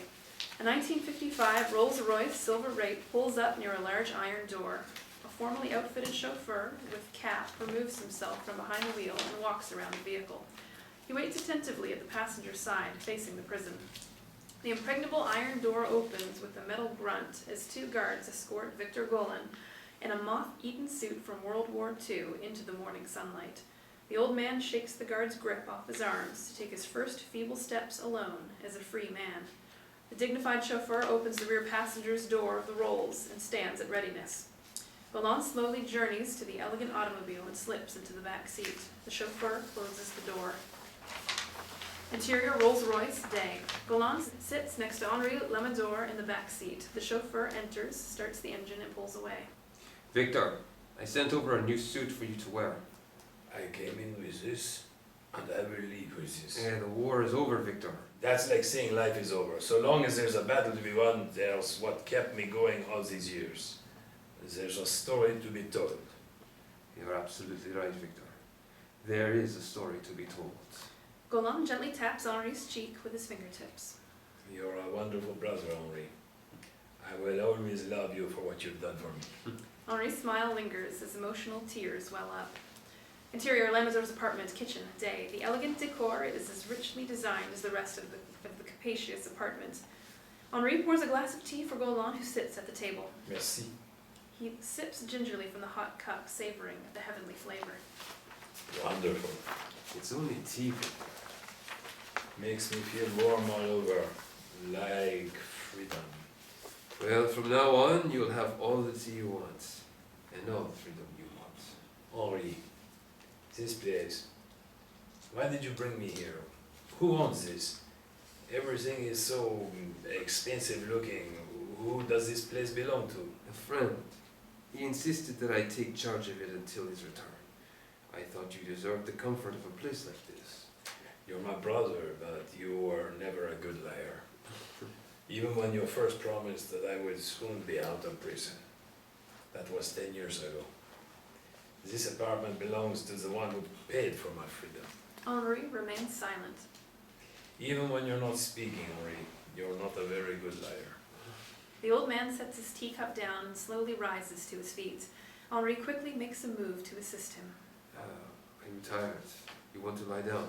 Golan waves him off. I'm fine, Henri. Golan shuffles across the room to a veranda door with closed curtains. You should always let the sun in, Henri. I thought it would be too bright for you. Golan pushes the curtains apart, opens the door, and steps out onto the veranda. Exterior, kitchen veranda, day. Golan gazes out at Paris and her Eiffel Tower, a giant exclamation point in the middle of the city. He can't take his eyes off it. Then a wave of rage sweeps across his face and he spits vehemently at France's tallest landmark. Exterior, abandoned airfield, night. Super, 12:01 a.m., August 11th, Operation Eiffel. The 24 veteran flying crew, all dressed like Black Ops soldiers, rush out of the hangar to their waiting aircraft. A four-door cab moving van disguised as a gas utility truck is parked close to the hangar. The rear door of the vehicle is open and loaded inside with equipment. Warchev stands inside next to 3 laser cannon consoles. The fisheye lenses are not attached. Mandrell drives a small forklift, hauling the 4th laser cannon console without fisheye lens to the van. Mandrell brakes and hops off the seat.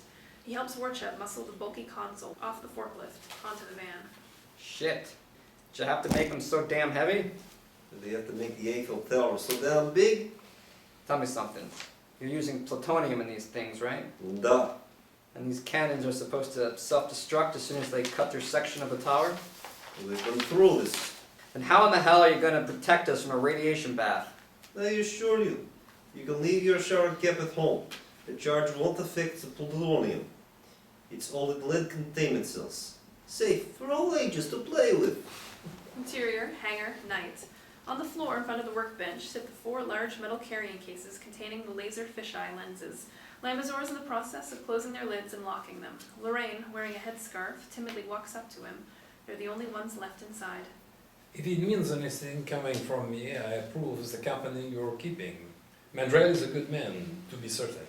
Well, I guess I always knew I could never compete with Yvette.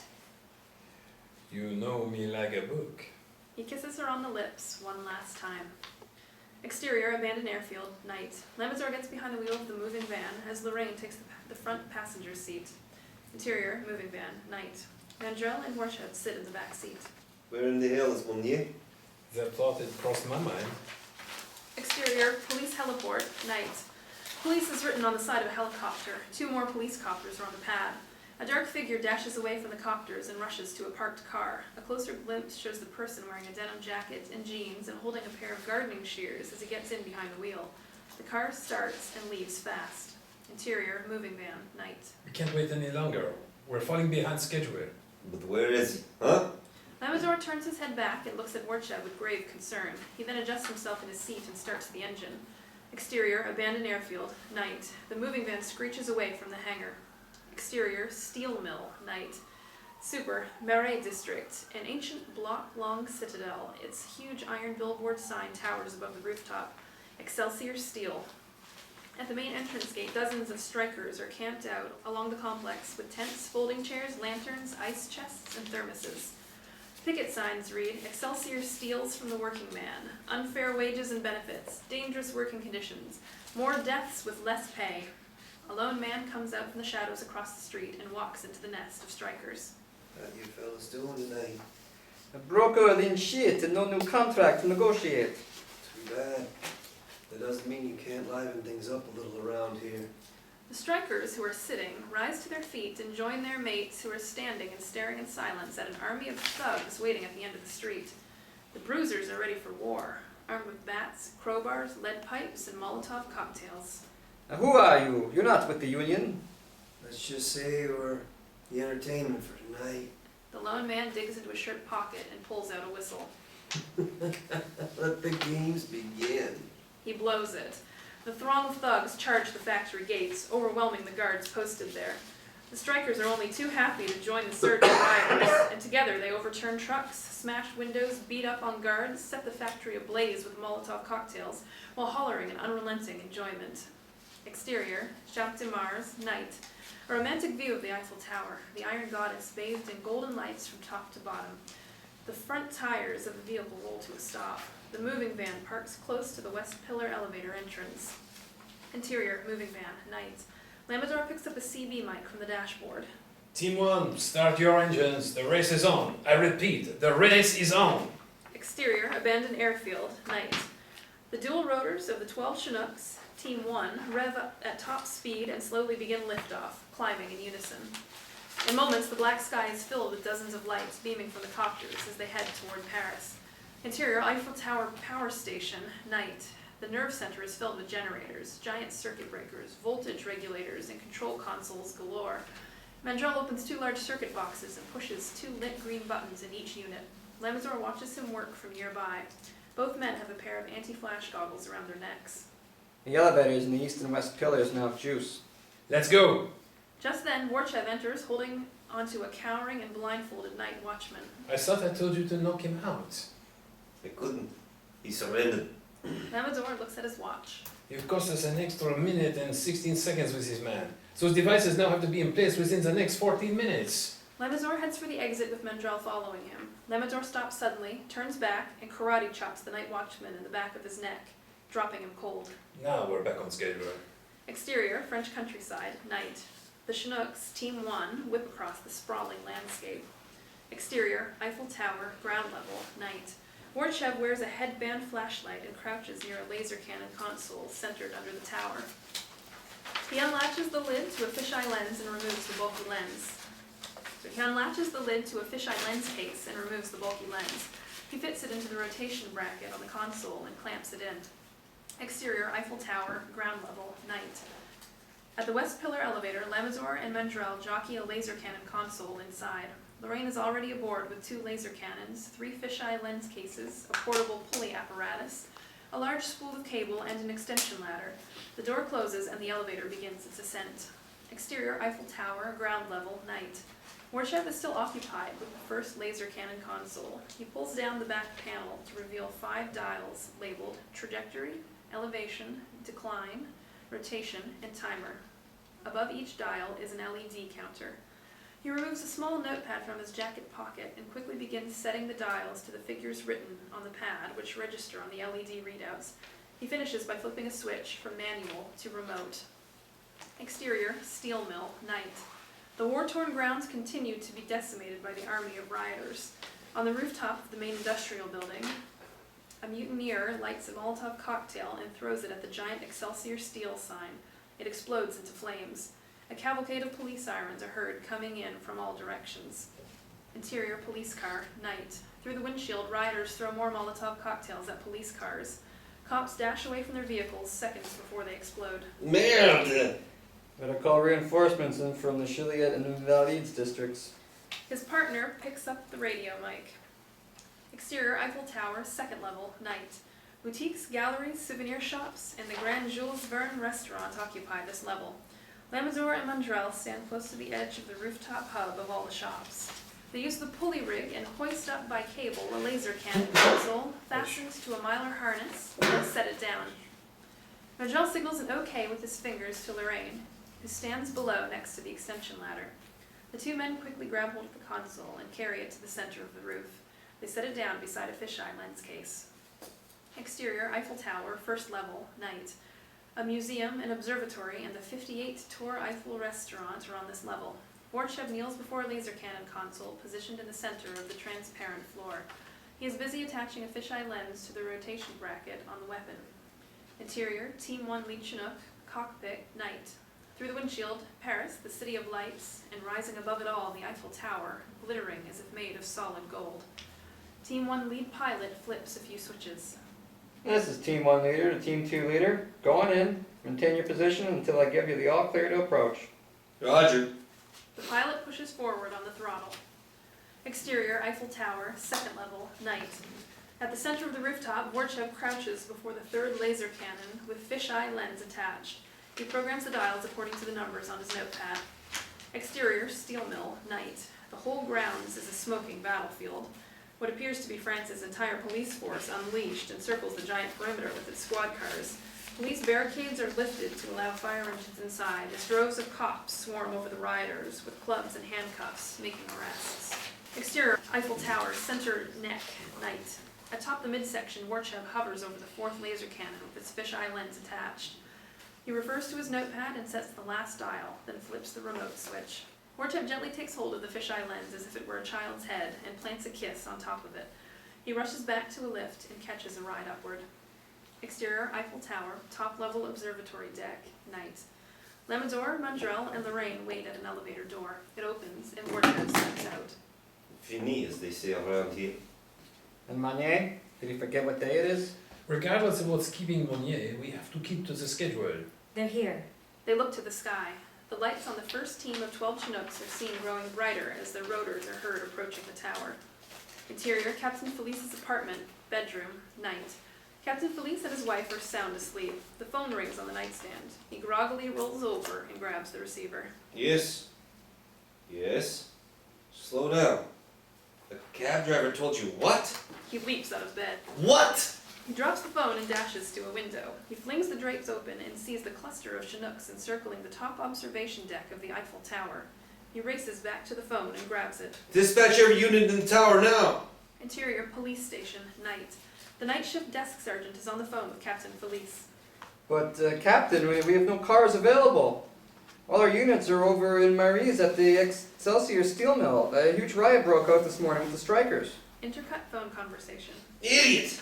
That riot is just a diversion. Call all our units back and get them to the Champ de Mars. They're stealing the Eiffel Tower. Captain, sir? Stealing the Eiffel Tower? Is that what you said? Sir, I won't enter this call in the logbook if you want to sleep it off. Listen, you horse's ass. I'm ordering you to call in every unit across the city, direct them to the Champ de Mars this instant, or I'll make sure you can't even get a fucking job as a floor cleaner in a slaughterhouse. He slams the phone down and runs back to the window to see the action going on at the tower. He maddeningly fists his hands in the air. Meunier! Police's wife wakens in a panic and jumps to her feet. Where? Exterior. Exterior, Eiffel Tower, top level observation deck, night. Team 1 Lee Chinook hovers 20 feet above Lamazur and his crew. The craft's side door opens. A pair of black work boots step to the edge, then a gradual reveal of the person wearing blue jeans and a denim jacket. It's Meunier. He holds a bullhorn and drops a rope ladder to his friends. If you people don't hurry up, I'll arrest the lot of you. Lamazur and his friends are happily relieved to see their missing ally. Lorraine is first up the ladder as Mendrel and Lamazur hold it steady for her. She arrives at the top and is aided by Meunier inside the cargo hold. Warchef climbs up next, then Mendrel, followed by Lamazur. Interior, Team 1 Lee Chinook, cargo hold, night. Meunier grabs Lamazur's hand and helps him in. Then everyone sits together on rack seats, all but Meunier, who sits across from them by himself. A heavy-duty winch is mounted over an open hatch in the center of the floor. It's drum spool with a 2-inch, spin-resistant cable that dangles out of the craft. Exterior, Team 1 Lee Chinook, night. Underbelly of aircraft. The cable from the winch is attached to the giant grappling hook located into the mounted harpoon cannon under the craft's nose. Interior, Team 1 Lee Chinook, cargo hold, night. Lamazur, Mendrel, Lorraine, Warchef stare at Meunier suspiciously. We were wondering about the safeguards you used to protect our anonymity. Meunier hesitates for a moment, looking seriously guilty, then cracks a smile. He reaches into his jacket pocket, pulls out an envelope, and removes an official document. This is a signed affidavit by Kevin Felice expunging your names as co-conspirators of this crime. I turned in all of you in order to make a deal for your freedom, providing in exchange I would hand over Clerchua's organization to Felice, which always had a stranglehold on this country, and Operation Eiffel without incidents. However, by going through with the plot, Felice would be stripped of everything if it got out that he knew about the whole scheme and failed to stop it. So you see, the old boy can't say a word, but be happy with just the feather in his cap for taking credit for dismantling the biggest criminal empire his predecessors could ever touch. And Francois? Well, actually, he became a decent ally. So I saved his ass for his boyfriend and sold Clerchua's down the river. You might say it was all because of the Day of the Jackal. How is that German to this situation? It happens to be my favorite film, too. Interior, Team 1 Lee Chinook, cockpit, night. The pilot and co-pilot are busy at the controls. This is Team 1 leader to my crew. I repeat, this is Team 1 leader to my crew. Commence grappling position now. Exterior, Eiffel Tower, top-level observation deck, night. 12 Chinooks, Team 1, spread out and circling the observation deck with their noses to the tower. The harpoon cannon on the lead Chinook pivots into firing position. A surveillance camera is mounted to it. Interior, Team 1 lead Chinook, cockpit, night. The pilot watches a small video monitor. The live feed from the camera focuses on the iron railing of the observation deck. The pilot holds a palm-sized detonation plunger and pushes it. Exterior, Eiffel Tower, top-level observation deck, night. The giant grappling hook on the lead copter shoots into the iron railing. The remaining 11 harpoon cannons fire in rapid succession from the aircraft. The massive grappling hooks impale along the 4 sides of the observation deck. From out of nowhere, a searchlight hits the lead Chinook. This is the police! Land immediately on the Champ de Mars or you will be shot down! Warchef peers out the side door of the aircraft. A police chopper buzzes close by with a sniper cop perched at the open door. He fires a high-caliber rifle at Warchef. The bullet impacts his shoulder. Warchef drops the remote control to his laser cannon as he ducks back into the cargo hold. Interior, Team 1 lead Chinook, cargo hold, night. Warchef collapses into the nearest rack seat, bleeding from his wound. Lorraine grabs a first aid kit and rushes to dress his wound. This is the police! You have 1 minute to start your descent or you will be shot down. I repeat, you will be shot down! I thought you took care of the police copter. I did. I cut all their fuel lines, but this one must have been already on patrol somewhere. Lorraine, quick, your scarf. Lorraine tears off her headscarf and hands it to Monnier. The inspector ties it around his face, as a bandit would, and grabs an automatic rifle off a rack. He leans out the door and fires the weapon repeatedly at the police chopper. Exterior, police chopper, night. Bullets rake along the passenger side of the craft. The sniper cop retreats back inside. Some of Monnier's bullets hit the stem of the main rotor, rupturing the fuel line. Black smoke engulfs the cockpit as the police chopper banks away from the tower and spirals down. Interior, Team 1 lead Chinook, cargo hold, night. Warchev's shirt sleeve has been torn off and his shoulder wound dressed. Monnier has rejoined the bunch. We're clear. They won't be knocking on our door again.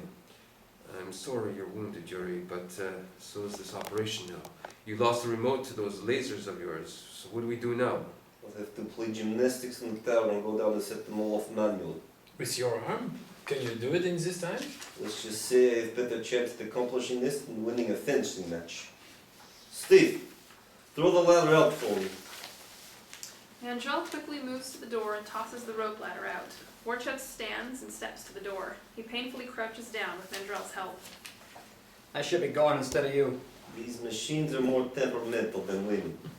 If you touch them inappropriately, they'll cut off more than your balls. Sorry, Lauren. No, you're very perceptive. Warchev smiles back, then starts down the ladder, gritting his teeth in pain from his shoulder wound. Exterior, Champs-Mars, night. The police chopper comes down and a cloud of smoke careens off a line of trees and plops hard on the ground, crushing its landing gear. The cops barely escape with their lives as the chopper blows up. Interior, Team 1 lead Chinook, cockpit, night. The pilot and co-pilot continue flipping switches. This is Team 1 leader to my crew. Begin blossom maneuver and hold position. Exterior, Eiffel Tower, top-level observation deck, night. The 12 Chinooks fan out and upward, keeping a safe distance from each other as their cable lines tug tightly at the tower. Exterior, steel mill, night. Some order has been restored as firefighters work to put out several large infernos. A slew of cops manhandle more rioters into custody. A band of officers lead a pack of handcuffed prisoners to a waiting police van. Suddenly, 2 other cops rush in and commandeer the van by jumping into the cab. The driver's window is rolled down. The cop at the wheel grabs the mic.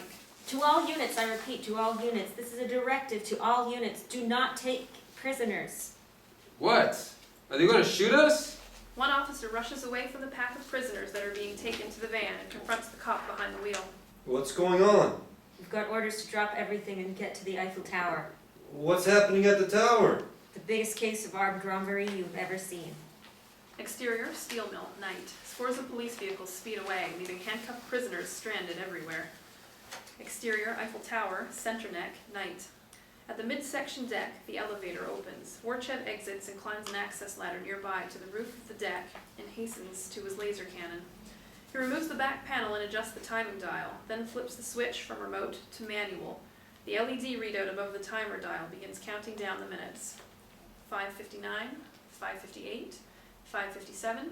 Warchev rushes back into the lift and descends. Exterior, Eiffel Tower, second level, night. The elevator door opens. Warchev hurries out and uses the extension ladder that was left behind to gain access to the roof hub of all the shops. He sprints to the laser machine and opens the back panel to get his hands on the controls. Interior, Team 1 lead Chinook, cargo hold, night. Lamazor and his friends are in their rack seats. If that infernal machine doesn't fire now, our timetable will collapse before this tower will. I'm sure the police are on their way already. Montclair, our window of opportunity is closing. I won't further risk anyone's safety. We'll abort in 2 minutes. You all did your parts, your monies won't be aborted. Exterior, Eiffel Tower, first level, night. Warchev rushes from a pillar elevator to his laser device and crouches before it. Interior, Team 1 lead Chinook, cargo hold, night. Lamazor unclips a walkie-talkie from his belt and presses the talk button. This is Lemedor to all Eiffel pilots. Abort mission. I repeat, abort. In a flash, Monnier grabs the walkie-talkie away from Lamazor and stands. This is Inspector Yves Monnier. Scratch that order. I repeat, scratch that order. This is not an aborted mission. If you abort, you will all go to prison if it's the last damn thing I ever accomplish. You paid for our services. That's right. We'll lift this son of a bitch on our backs if we have to. Exterior, Eiffel Tower, center neck, night. Atop the midsection deck, the laser cannon's LED timer readout. 4, 3, 2, 1, 0. The vibration and humming from the machine peaks to a frightening sound. Vroom! A blinding red laser beam, as wide as a manhole cover, blasts from the fisheye lens and fries the girders just below the observation deck, then rotates along its 4 iron lattice sides, shearing right through beams a section of the metal staircase, platforms, and the center tracks of the elevators. Exterior, Eiffel Tower, night. Full view of the majestic landmark, its entire structural body glimmers in golden lights. Then, swiftly, the tower goes black from top to bottom. Exterior, Eiffel Tower, top-level observation deck, night. The tower seems to cry out in excruciating pain and eerie sounds of metal twisting, scraping, and splitting as the entire deck loosens, ready to crash down. Interior, Team 1 Lead Chinook cockpit, night. The pilot flips a few switches. This is Team 1 leader to my crew. Expect a good jolt, high torque. Ascend and stabilize at 1,300 feet. Exterior, Eiffel Tower, top-level observation deck, night. A chain reaction of electrical explosions blow all around the base of the observation deck as the massive detached load swings precariously on its cradle of cables. The Chinooks rev high, but the extraordinary weight of the observation deck fights to bring all the aircraft down. The slack on the cable lines snap tautly in balancing the tonnage. The copters hoist the observation deck 100 feet above the tower. Exterior, sky above Paris, night. The 12 Chinooks fly the tower's apex over the Seine and hover between the Pont de l'Aine and the Pont de Bur Hakim bridges. Interior, Team 1 Lead Chinook, cargo hold, night. Lamador and Monnier stand at the open door looking down at the suspended observation deck as Madrell and Lorraine experience the amazing sight by looking out the aircraft's potholes. Can't say we didn't get the show off the ground. Exterior, sky above Paris, night. The Eiffel's observation deck dangles by the web of cable lines above the 12 Chinooks. This is Team 1 leader to my crew. Detonate. Simultaneously, the explosive bolts that lock the cable lines to the grappling hooks blow. The observation deck plunges from its staggering height and explodes into a geyser of water as it hits the Seine River and sinks. Interior, Team 1 Lead Chinook, cockpit, night. The pilot's hand steadies the throttle. This is Team 1 leader to my crew. Return to base. Exterior, sky above Paris, night. All copters, except for the Lead Chinook, head out of the city. As the aircraft fly back in the direction of the decapitated Eiffel Tower, 12 more Chinooks, Team 2, buzz around the neck of the lattice structure. Interior, Team 2 Lead Chinook, cockpit, night. The pilot adjusts his small video monitor, which is now set for green night vision, and takes aim on the tower with his harpooned cannon. Exterior, Eiffel Tower, night. The noses of 8 Chinooks, Team 2, surround the top of the sheared tower. This is Team 2 leader to my crew. Fire! The giant grappling hooks blast from the harpoon cannons and sink their anchor-like heads into the top of all 4 sides of the tower's neck. The copters begin ascending and branching out as they tighten the slack on their cable lines. Exterior, Eiffel Tower, neck midsection deck, night. The laser cannon reactivates. Its fisheye lens realigns its aim just a few feet above its own console, then erupts. The luminous red laser beam blasts into the neck of the tower at its midsection. The revolving lens sweeps 360 degrees, slicing the girders apart with an even flow. The top half of the tower's neck begins to topple. The laser cannon shuts off and explodes. Exterior, sky above Paris, night. In unison, the Chinooks ascend and balance the weight of the severed neck with calculated poise and swiftly fly their iron cargo over the Seine. This is Team 2 leader to my crew. Detonate! The explosive bolts on all 8 Chinook lines blow, dropping their payload into the Seine with a colossal splash. Exterior, posh apartment building, night. The Charlotte district. Captain Felice impatiently paces the sidewalk as a police cruiser, blaring its siren, skids to a stop in front of him. The siren cuts off. He opens the passenger's door and looks to Cop behind the wheel. I could have walked to the Champ de Mars quicker. It was hell getting out of that Excelsior steel melee. And the rest of you? They're on their way back to the tower. Captain Felice gets in. The cruiser speeds off. Its siren shrills again. Interior, Lamador's apartment, spare bedroom, night. Roland is sound asleep from faint distances around the city. Police sirens grow in number and become noisier as they steadily approach. The exhausted old man tosses and turns, but does not wake up. Exterior, Paris streets, night. A multitude of police cars zoom down the Boulevard Saint-Germain and Rue de Rivoli and the Quai d'Orsay with sirens blasting. Exterior, Eiffel Tower, second level, night. 8 more Chinooks, Team 3, have already impaled the top of the tower's lower neck with their harpoon grappling hooks. The laser cannon on the roof hub just finishes its full laser beam rotation at the lowest angle of the neck. The laser shuts off and the console blows up. Exterior, sky above Paris, night. A lanky hunk of severed iron falls into the security of the 8 cable lines and is flown off by the aircraft as another flock of 16 Chinooks, Team 4, surround what's left of the tower. Interior, police cruiser, night. Caught behind wheel drives at top speed. Captain Felice holds the radio mic to his mouth, almost biting into it. No, listen to me, you dumb son of a bitch. I'm not calling from a drug tank. I need air support. I'm telling you, 4 men are stealing the Eiffel Tower. Now patch me through to General Gower.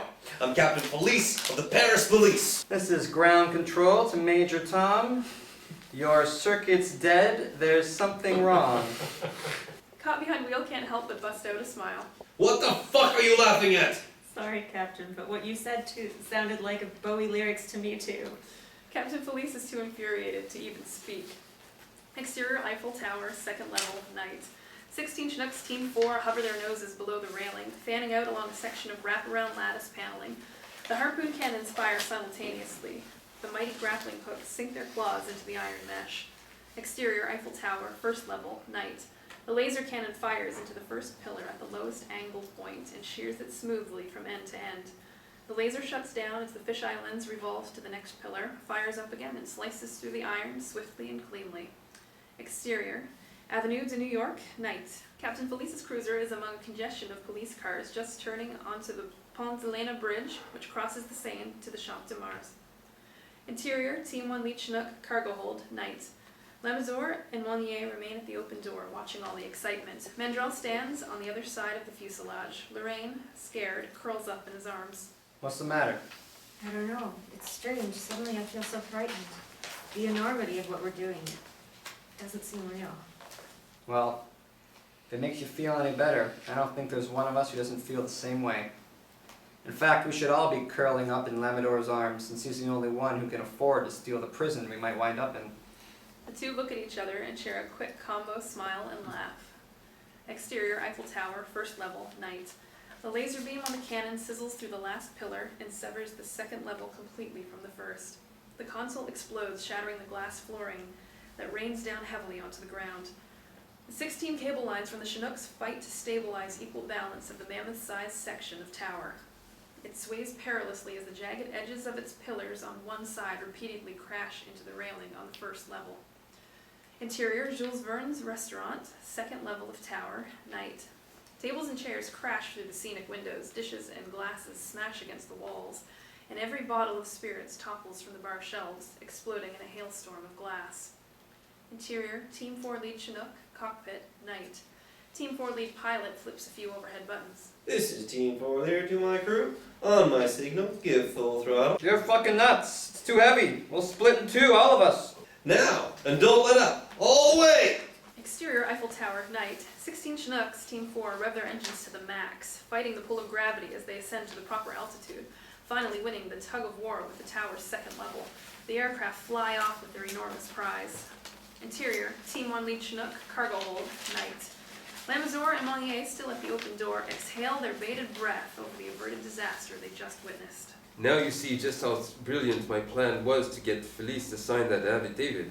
And telling him the operation would be on the 12th was simplicity itself. And the beauty of all this is, if he ever admits that he had any prior knowledge of the crime, he'll be exiled into oblivion. Where do you think your captain is now? Oh, wherever he is, I'm sure he's getting an eyeful. Interior, police cruiser, night. Traveling on the Pont de Lena Bridge, Captain Felice and the cop behind wheel are aghast as they witness, through the windshield, the second level of the Eiffel Tower floating toward them on a network of cables. Exterior, Pont de Lena Bridge, night. A horde of police cruisers and SWAT trucks crossing the bridge slam on their brakes, creating a crashing pile-up. All the officers quickly abandon their vehicles and jump for their lives into the Seine, including Captain Felice, who takes a swan dive into the river. Interior, Team 4 Lead Chinook, cockpit, night. The pilot eases up on the throttle and steadies his aircraft. This is Team 4 there to my crew. Detonate! Exterior, Seine River, night. The explosive bolts detonate on all 16 cable lines. The second level of the Eiffel Tower plummets. Its incredible tonnage breaks the Pont de Lena Bridge in half, causing a small tidal wave. Dozens of policemen pull themselves onto land, including Captain Felice, who staggers to his feet. He looks down at the water and sees 100 or more souvenir shop statuettes of the Eiffel Tower floating by him. The waterlogged captain suffers the ultimate look of indignity. Exterior, Eiffel Tower, ground level, night. Warchev kneels at the last laser cannon centered directly under the tower. He works nervously but quickly as he sets the control dials. Oh, let's not get greedy, Mr. Warchev. Warchev quickly peers back and spots his nemesis protected by 3 armed henchmen with their black van parked behind them. Leave something for the tourists. Warchev acts promptly and spins both the decline and rotation dials on the back of the console. If you're not going to work for me, then your invention will. Step away from it now. Wouldn't you prefer to discuss this over dinner at your club, you miserable son of a bitch? He flips the switch to manual. Klurshua slowly approaches Warchev as the crime boss henchmen follow closely behind. We're taking your machine. Give me the remote, or we'll take your life as well. Warchev slips his hand inside his jacket pocket as he takes a few steps towards Klurshua. The thugs tighten their aim on Warchev with automatic weapons. Warchev pulls out his chrome cigarello case and hands it to Klurshua. Ingenious. You built it to look like a cigarette case. He opens it. The case is stocked with cigarellos. He crushes them in his quest to possibly find a few hidden, tiny control buttons or a mini touchscreen keypad of some kind. Wait a minute. This is just a cigarette case. Care for a light? The laser cannon activates. Its fisheye lens rotates with swift acceleration away from the tower. Warchev dives to the ground. The lens aligns on Klurshua. His eyes explode in shock, along with his body, as the laser beam blasts him. Flesh melts, bones cremate, and ashes scatter. The 3 henchmen split from harm's way. The laser unit shuts down. The lights from the last 16 Chinooks, Team 5, are closely inbound. Warchev gets up and dashes for the laser cannon. The henchmen turn and open fire on the Russian scientist, who takes another dive behind the unit to escape the bullets. Heavy caliber rounds hit the laser cannon, sparks fly from the machine, and it malfunctions. The fisheye lens rotates up and engages its annihilating laser beam, slicing through the top of the Eiffel's magnificent arch. The henchmen bolt to their van. A minor explosion from the laser cannon blows off its rear panel, frying all the dials. Warchev gets up and dashes away from the tower. Interior, first level pavilion, Eiffel Tower, night. The engorged laser beam jets through the floor and vacillates wildly. A salvo of fires combust through the complex. Interior, Team 5, lead Chinook, cockpit, night. Through the windshield, the Eiffel's glass-enclosed pavilion explodes as the laser beam runs rampant through the black smoke engulfed over the top of the Eiffel Tower's first level. This is Team 5 Lear to my crew abort. I repeat, abort. Return to base. Exterior, Champ de Mars, night. 16 Chinooks, Team 5, break formation at the sawed-off Eiffel Tower and head out of the city. Interior, Team 1, lead Chinook, cargo hold, night. The pilot turns around to face the cargo hold. Monsieur Lamador, Team 5 has aborted. Something's gone wrong. We have to save Warchev. Find him. Mandrell stands at the open door looking out with a pair of binoculars. The police have everything surrounded. How are we going to save him? Our immunity is contingent on not getting caught. We have to fly out of here now. I have a second to plan something, don't I? Only if it works. It's your risk and our asses. Gerard, contact Team 5. Tell them everyone will get a bonus of 100,000 if they do as I say. Exterior, Eiffel Tower, ground level, night. The laser cannon explodes. The Eiffel groans and creaks as the top of her first level begins to break apart. Exterior, Champ de Mars, night. The henchman's van attempts to speed through one of the avenue exits, but is met by a force of police vehicles and tactical units. The van screeches backward, reversing direction. The vehicle accelerates to make its escape and drives under the archway of the rickety tower. The Eiffel collapses in a thunderous wail, crushing the van beyond recognition. It turns the Champ de Mars into a giant scrapyard. Searchlight trucks encircle the park, turning the darkness into daylight. Warchev is walled in as police march toward him with rifles ready. An array of different police vehicles, including SWAT trucks and fire engines, continue deploying all around the area. The officers and firefighters immediately vacate their vehicles. The corral of police officers slowly close in on Warchev, who raises his hands over his head. Just then, the sound of helicopters fills the air. 16 Chinooks, Team 5, circle the park. Interior, Team 5, lead Chinook, cockpit, night. The pilot lifts his detonation plunger. This is Team 5 Lear to my crew. On my mark, launch and detonate. Exterior, Champ de Mars, night. Simultaneously, the copters fire their behemoth grappling hooks with demolishing impact into the spread of unattended police vehicles and fire trucks surrounding the park. The explosive bolts on the hooks detonate. turning dozens of police vehicles and fire trucks into a blazing storm of debris. Every policeman and firefighter disperses and frantically runs for cover. Warchuk is left free. Team 5, lead Chinook, buzzes into the center of the hovering copters and lowers its cable line with attached body harness to Warchuk. He grabs it and straps himself in. He gives 2 thumbs up to his crew. Warchuk lifts off the ground where the Eiffel Tower once stood. Team 5 aircraft disband and head out, including Team 1 lead Chinook. Interior, Team 1 lead Chinook, cargo hold, night. Lorraine anxiously watches as Lamador, Mandrel, and Monnier work in unison, pulling Warchuk safely up and into the aircraft through the winch door hatch. Mandrel shuts the hatch. Lamador helps Warchuk out of his harness. You did splendidly, Yuri. Just sensational. Bullshit. The biggest piece was left behind. Yuri, I don't think anyone's going to argue that what's left behind is just a bucket of nuts and bolts. We stole the Eiffel Tower. What a glorious mystery everyone will wake up to. Yes, and all good mysteries climax at the right time, as you taught us. Now, for the biggest mystery of all, your reason for doing this. Everyone's eyes are riveted on Lamador as he collects his thoughts. My real name is Eric Gollon. I was raised by my father's half-brother, Henri Lamadou. When I was old enough, he told me my parents died in the war soon after I was born. I owe everything to my uncle. But it wasn't until I achieved worldwide success that he finally confessed to me that only half the story about my parents was true. He was hiding an awful secret from me for years. My father, a young officer in the Resistance, did not die in battle but was wrongly convicted as an informer and sent to prison for life. His friends listen intently. To shield me from the disgrace of the Golan name, Henri gave me his. Montclair, why did Henri wait so long to tell you about your father? He felt the truth would be paralyzing to me, especially if I didn't possess the financial resources to do anything about it. So he painfully waited for such a time when he knew I could afford to take on the responsibility of knowing my father was still alive and innocent. The real crime here wasn't stealing the Eiffel Tower. It was France falsely convicting my father and letting him rot in prison for a despicable act he never committed. He tries keeping his tearful emotions under control, but stumbles. I vindicated the Golan name. He walked out of prison yesterday and I have yet to see him. I want to be there this morning when he opens the drapes and overlooks the entire city. Crime use all worlds, eh? Lamador returns an inspired smile back at Monnier. Exterior, abandoned airfield, night. Most of the Chinooks have returned, a half dozen more land. The pilots and co-pilots rush out of their aircraft to waiting buses and drive off. In moments, all 60 copters explode, turning the airfield into a massive inferno.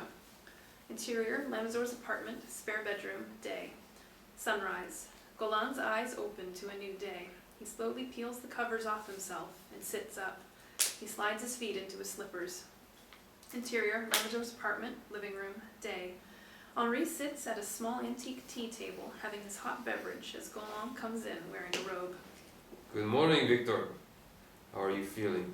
Good. But I always feel better with the sunlight on my face. He walks to the drapes. Remember, Henri, always sunlight. Always sunlight. He pushes the drapes aside and swings the windows open for a grand view of Paris. He takes in the fresh air, but his content expression is suddenly snuffed out. He's as pale as a ghost. Golan stares out at the city. The Eiffel Tower is gone. Golan attempts to sputter out some words, but can't. He becomes weak from shock and begins to fall backward in a faint. The old man is caught safely from behind by a pair of strong hands. Golan looks up and finds Lamador's face. I've got you now. Lamador helps his father to a chair and kneels beside him. Henri joins them and places a hand on Golan's shoulder. Victor, this is your son, Eric. Golan, choked by emotion, is rendered mute as tears glisten in his eyes. He gently places his hand against the side of his son's face. Lamador covers his father's frail hand with his own. The reunion also brings tears of joy to Lamador's eyes and a smile that will never be equaled in his lifetime. Exterior, Guibert Jean Bookstore, day, super, 3 months later.